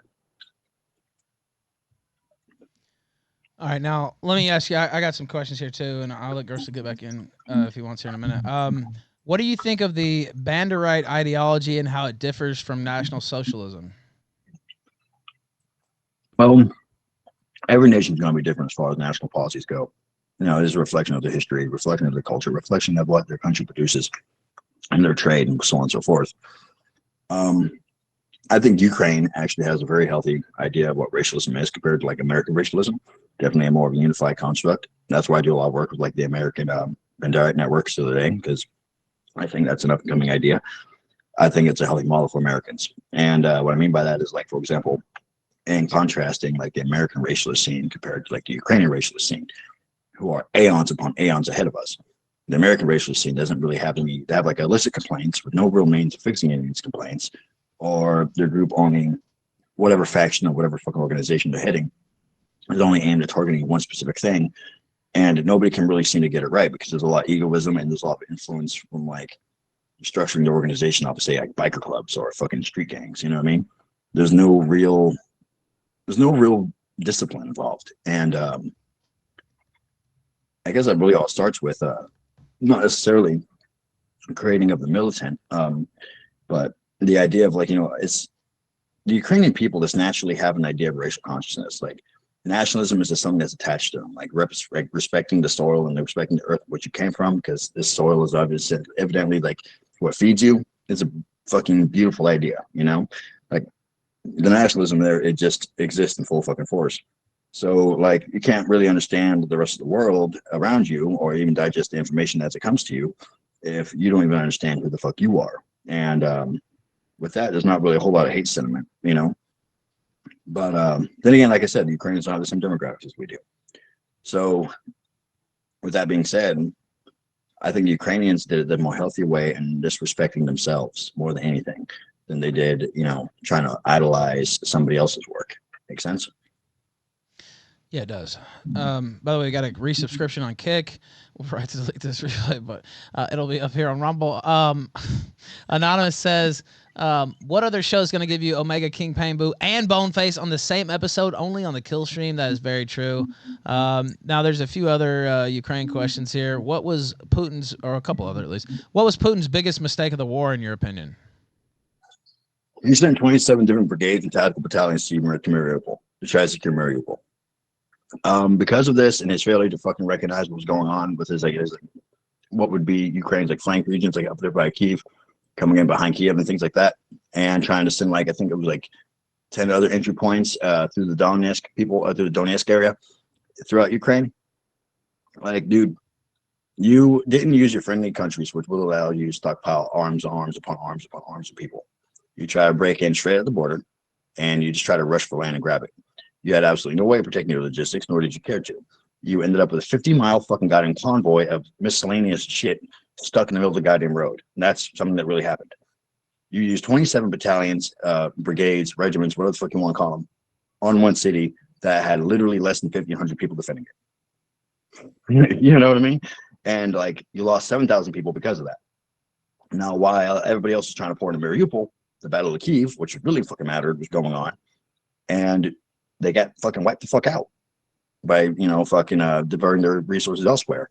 And during the whole ordeal, like I said, the 50-mile-long convoy fucking massacre happened, and that was an embarrassment for Russia.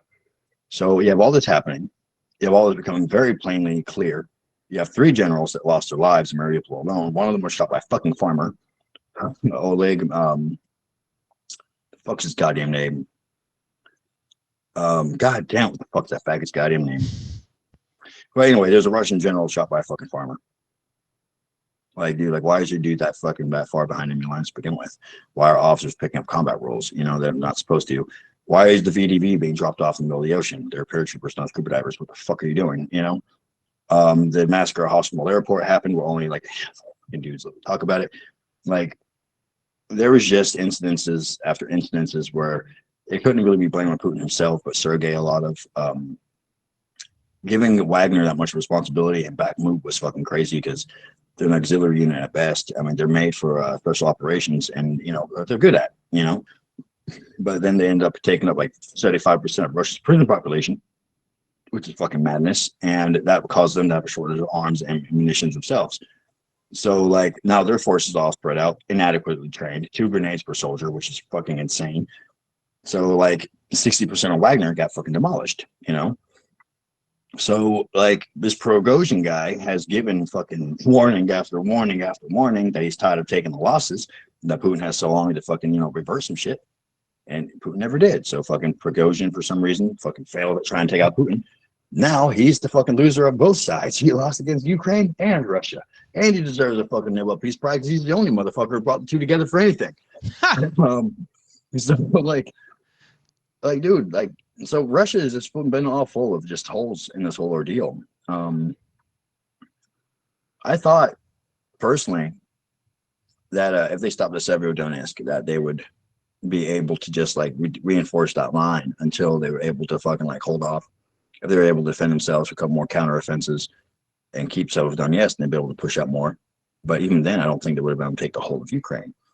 They would just be able to like just slow down the Ukrainians, you know. But at the end of the day, this trade of bodies for land that Russia's doing, and the amount of losses that they're taking, and now this mysterious fucking Vecna cube thing keeps popping up in fucking Ukraine and Russia. Like, it's just, I think morale is breaking with them. It's not popular war at home. It's not something that Russians want to send their sons to. You know what I mean?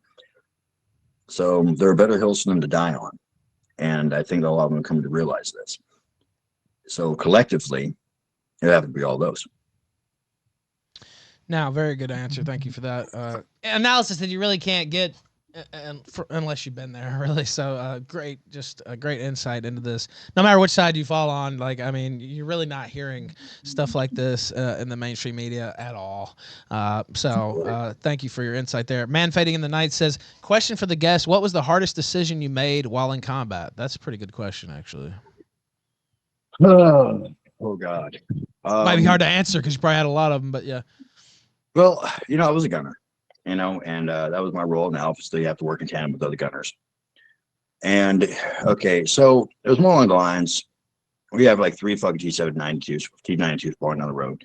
This thing's covered in fucking goddamn guys and between guys. And maybe about 3/4 of blocks ahead, you have our ambush teams that can't do a fuck thing unless the infantry scattered off these fucking tanks, right? However, if we don't start scattering this infantry off these fucking tanks, if we start doing this, then these tanks can also find out where the fuck we're at and fucking light us up where we're at and just completely get us out of the fucking picture. So it came down to how we also going to prevent these things being close enough to fucking like open fire on our ambush team, because if that happened, then the fucking obviously the infantry soldiers would have just fucking completely annihilated our fucking ambush squads. So yeah, I kind of made the call to fucking just, you know, not do so much rapid fire on these fucking dudes and just break the typical exclamation that we used to fucking like work in tandem, where one guy over here, one guy over here, and go fire, and shove the next to try to fucking whack anything that's in between. And by doing this and firing straight up into the road, they assumed the fire was coming from someplace else, which happened to be where our ambush squads were at. So they kind of guessed correctly, and all those forces kind of poured down on our guys. So there was that. That sucked a lot. Taking selfies with students, that was really fucking stupid. That was another one. Those kept getting bombed. Yeah, all that. All right, now let me see here. There's a couple other questions. I'll let Grossly get in some, and then we'll come back around. They really want me to ask you about the training. Now, nobody send in any super chats about it, but they're like having a riot in the chat about it. So I'll probably ask it myself here in a minute. But first, what is currently the best nationalist group in America, and then what is the worst? The Blood Tribe's the best, in my opinion. Blood Tribe, I dig them. NSC, I dig them. The worst, shit. I mean, there's a couple people tied up in that spot, in my opinion, no matter how big or how small they are. Well, America First considers himself nationalist, by the way. I don't know if you knew that, but American First can suck a dicklist. I mean, fucking, they're totally different than that. I mean, you can love the nation you come from, love the cocks of the nation you come from, but I mean, that's not the same thing. I mean, fair point. Now, I don't even consider them a real organization, in my opinion. I mean, I don't ever see them other than they're doing like these strange little HBO free paid rallies. You know what I mean? Like, bro, like those aren't real. Those aren't made of like actual like diehard street people. You know what I mean? If you're not winning over the real people in the streets, bro, you're not winning over shit, bro. I mean, it's just it's an act. You know, at best, America's First is a bunch of trolls. Like half of them aren't even fucking white. One of them is gay. All of them probably have AIDS. And one of them is a black anime fan. Where the fuck did they make those at? Very good question. I was wondering that myself. Like fucking Omar Martine, you fucking missed one, doggy. Get back on it. Very good answer. Now let me see here. Thoughts on the Nationalist Justice Party and Patriot Front? That was another question here.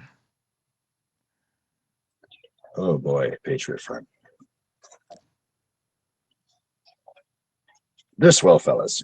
I'm just gonna stick with that. Wish them the best of luck. Very diplomatic there from Boneface. All right, Grossly. Now I'll let you get back in here if you have some more questions here.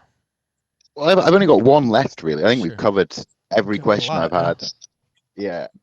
What's the future hold for Boneface? Like you talked about fighting. Is that something you think you're going to go into and take super seriously?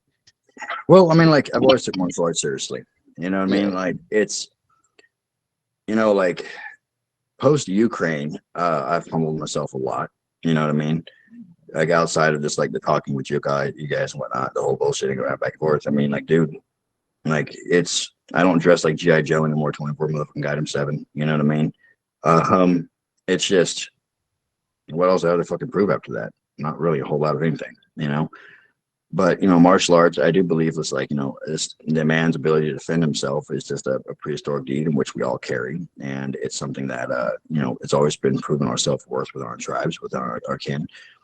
And it's something I've always taken, you know, very, very seriously. So it's not at this point where I like to get in competition with it. It's just at this point, it's like, I feel like that there are people who need to be punched in the fucking face who still just haven't been punched in the fucking face, and it pisses me off. So if no one else is going to do it, then I'll do it. Okay, I got it. You know, like what the fuck do we do now after Azov? What the fuck do we do now after Ukraine? I mean, one day fucking the Ukrainian situation will fade away and those problems will be solved, you know.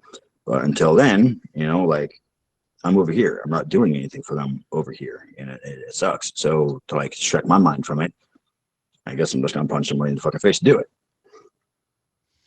Very good. Now let me ask you before they have another riot in the chat.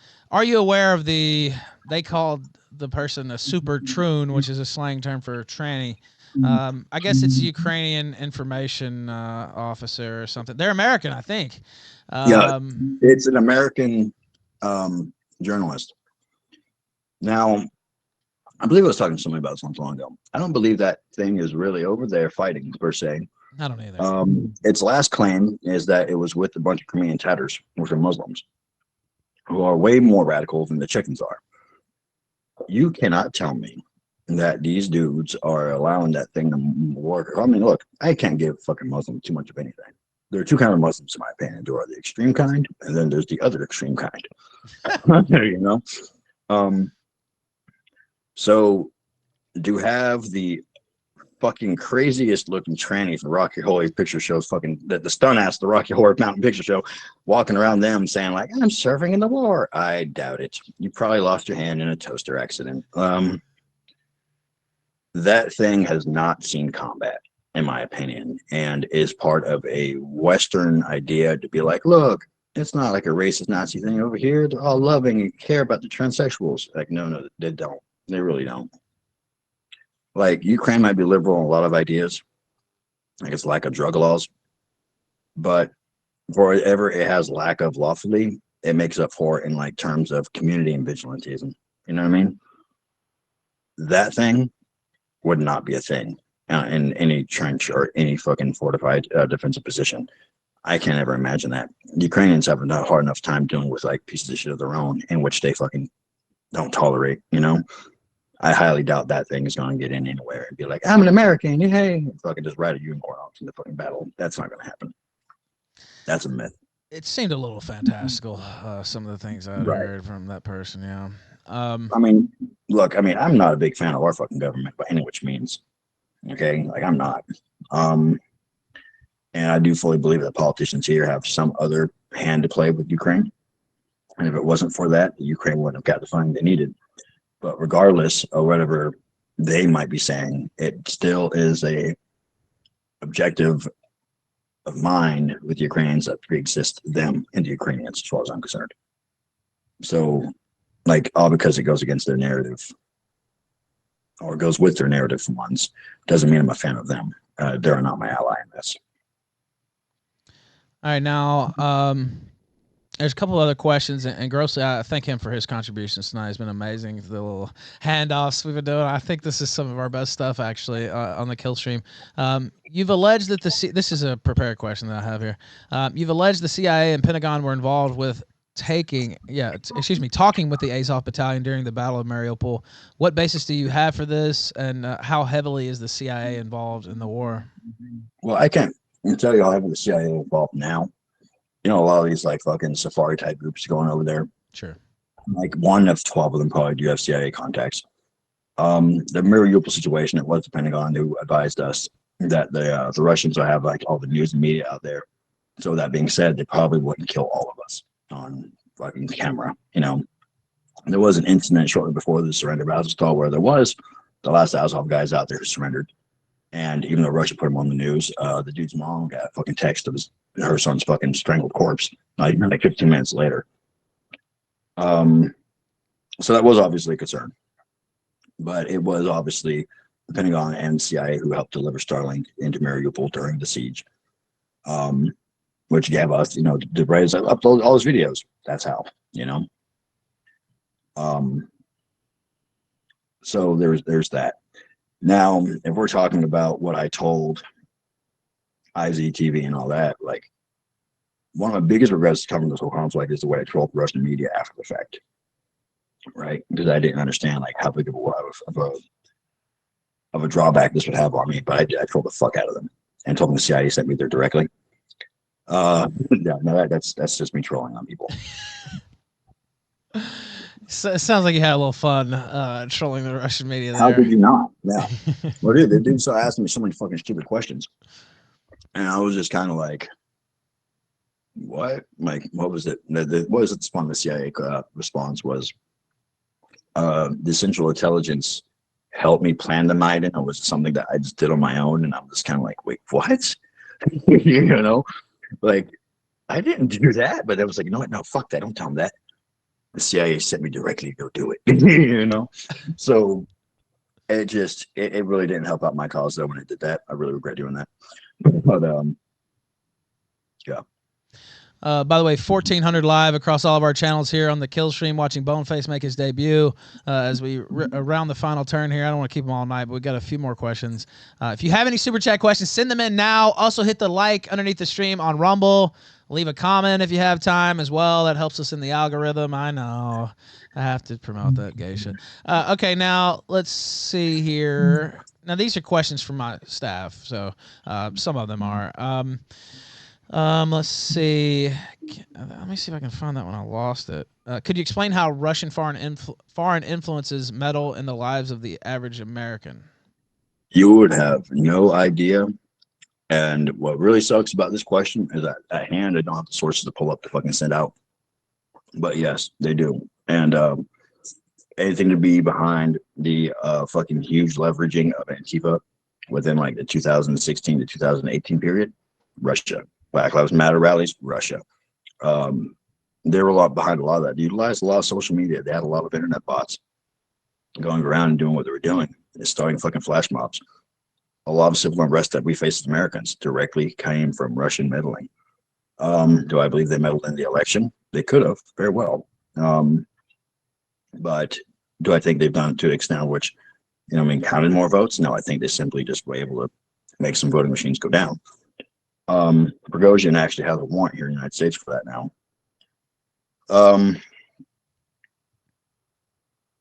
They're very, very sleuth on their foreign operations.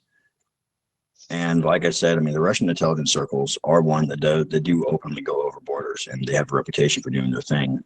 Like if you're familiar with the Half-Life thing, the Half-Life incident was, a KGB defector or an FSB defector ended up getting poisoned while living in England, and he had died of a horrible, painful death. Polonium tea or whatever. Yeah. Exactly. So it is a thing.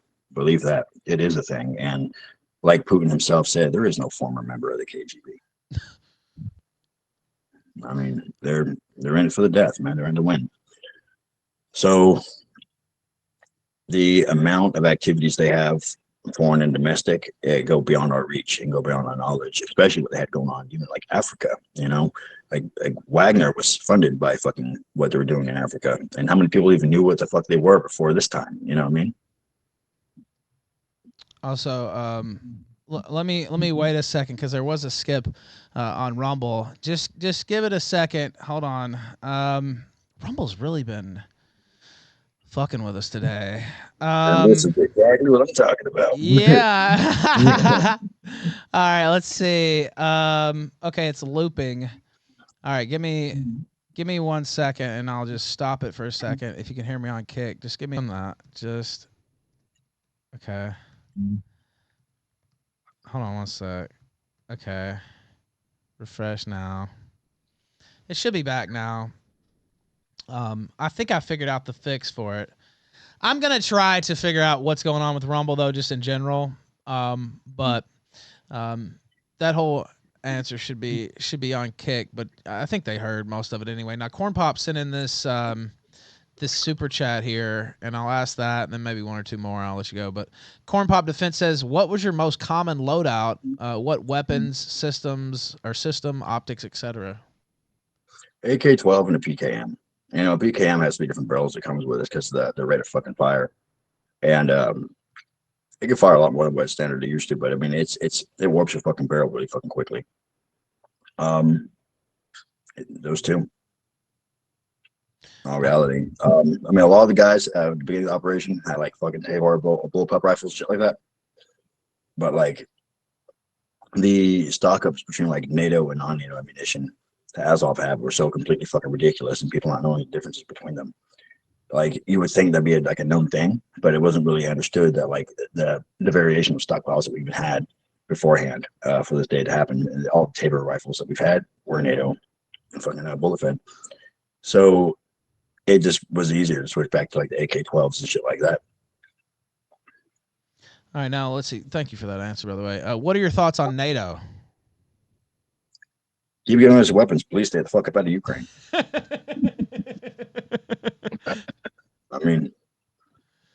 Like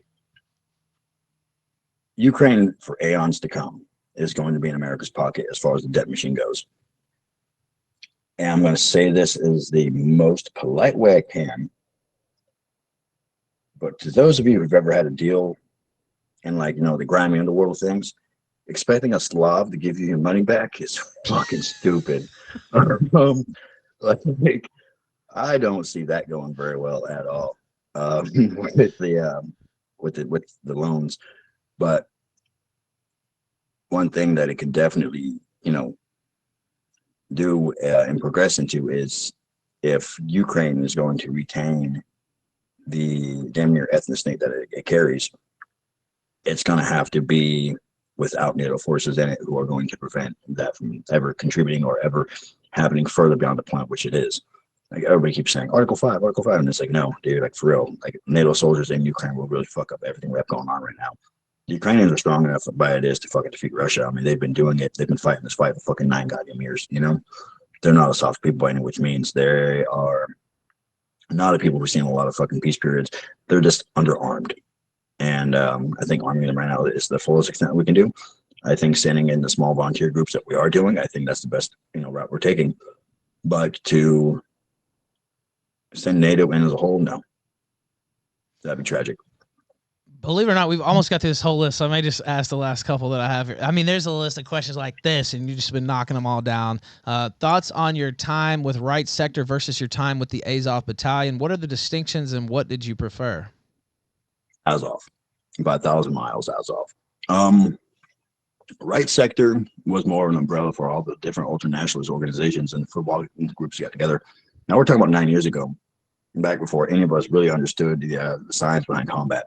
And let me retract that real quick. War and combat is not a science. It is not absolute. It is true. Truthfully, it is an art. And combat or Right Sector was not by any which means an artist back then. They did a thing because of them. Ukraine is Ukraine, but it's they suffered a lot too. Now Azov has more bluntly, outspokenly my type of people. That makes sense. They knew what they were. They had uniformity in that belief. They respected the old gods. They respected old heritage, old culture. Whereas Right Sector, you just had like just a fucking buffet of fucking various right-wing leaning politicians in politics. It can be really confusing, like including like just Jewish people and shit like that. Right Sector here and there. But not that fighting next to a Jewish guy's a problem or anything like that, but it's just a little weird around the diverse table of what it's nationalism and what's not nationalism. I would have to go with Azov 1,000%, and seeing Azov as a regiment compared to what it used to be as a battalion is like 10,000 times better and more sufficient than what it was back then anyway. All right. Who do you think was behind Nord Stream 2 taking that out? The same people that didn't send me to fucking Ukraine. I mean, like, to be real with you, yeah, I mean, like, that's if the CIA didn't do that, what the fuck did the CIA do? That's what I was thinking. That's what I said on the show. I was like, if they didn't do this, then what the fuck are they doing, right? Like, I mean, yeah, for real. I mean, are they still giving cocaine to fucking some white guy in South Africa, South America? I mean, like, what? I mean, they have to be doing something better than that by now, right? That's literally what I said. It's like, it has to be them, right? Like, I mean, if they're not, then it's dereliction of duty, basically. Like, what the fuck? Yeah. Right? Like, I said the exact same thing when that first came out. NATO did it. Yeah. Yeah, I don't think so. Let's see. I think there may be. Let me see. Wait, I could ask you that. Wait, let's see. Yeah, that would be the last one on the list. As a National Socialist, do you see any reason to back Russia? Okay, let's put it this way, right? You attack a country where its civilians they're bearing a racial consciousness. Okay. To a point where big divisions of the military are fucking, made up of this belief or similar to it. The cities in which you take from these people, you're filling with Africans, Muslims, just like overblowing it. And you're hanging communist hammer and sickle fucking victory flags over every settlement in which you conquer. No, as a National Socialist, there's no reason to be backing Russia. They are the same army, just without the same economic system that they had. Putin himself was a communist in the KGB. He still holds similar beliefs to what he held as a communist. So to go as far as to say, okay, for example, the idea of Slavdom is something that's often talked about when it comes to this. Like the Ukrainians view Slavdom as Slavs, including that of Russia. Whereas Russians consider Slavdom to have like Cubans, Chechens, Dagestanis, Afghanis. Like, what? How are these guys fucking Slavic? Like, not people that the Soviet Union fucking fed in 1989, goddammit. That's not Slavdom. So no, not at all. it's Russia as a people is getting harder to differentiate them than Russia as a state. And as I said, I don't believe this war is popular with Russians back home, but I would definitely like to see Russians doing a whole little bit more than fucking what they've been doing to stop it. No, thank you for that answer. I'll let Grossly get in his final thoughts here, or whatever he wants to say at the end. Also, before I do that, I see a super chat. Fashy Chat says, subscribe to All I'm Saying on Odyssey. Go ahead, Grossly. Well, I just like to thank you for like this has been like brutally honest. I think this has been a fascinating dive into like the inner workings of Ukraine, everything that happened. And for me personally, this is like a big thing because I've watched you for ages, you know. So thank you. Thank you, man. And I also want to say, probably one of the best interviews, and it takes the interviewee for that to happen. One of the best interviews we've ever had here on the Killstream, no matter which side of the conflict you take. I am not doing my for quite some time after this. I'm done. Leave Twitter alone. Yeah, there'll probably be some clips of this everywhere. Yeah, I'd have to imagine. Everywhere. Yeah, it's gonna go into a lot of different circles. And so sorry, Team Ukraine. Sorry about that. Also, I just want to say you're one of the most interesting guests we ever had too. So many different areas we could go here, and really still just only scratch the surface, believe it or not, audience here. But I just want to thank you personally for coming on the show as the host of the show. Hopefully we can. I'd love to have you back too. Maybe not always. You know, it don't always have to be a Ukraine deep dive, right? We could just have you on to be a regular guest and stuff. I get shit happens every day, bro. You know, life doesn't slow down for me much at all. Well, thank you. And anything you want to say here at the end, or plug or talk about, go ahead. It's your time. Well, I mean, thank you for everybody who listened to that, and thank you for all the questions, man. I'm seeing this other question pop up. Yeah, it just popped up. I'll ask it to you.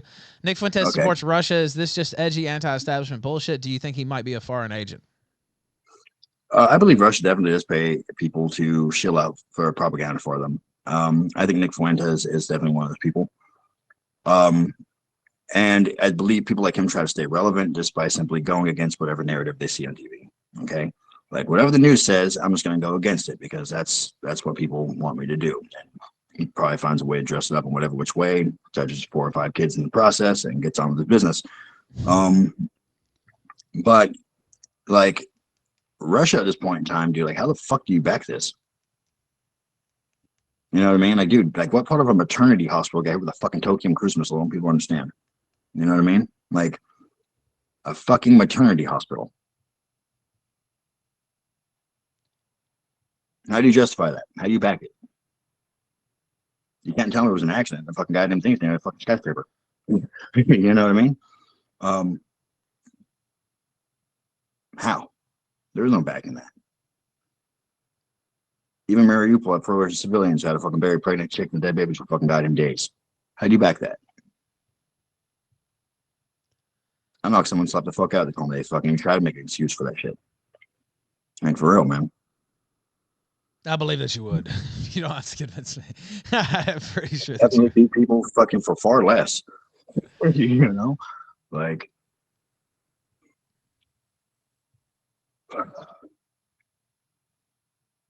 Yeah, man. Well, look, I appreciate you coming on, and this is your time here at the end for anything you want to say or tell people where to find you or anything like that.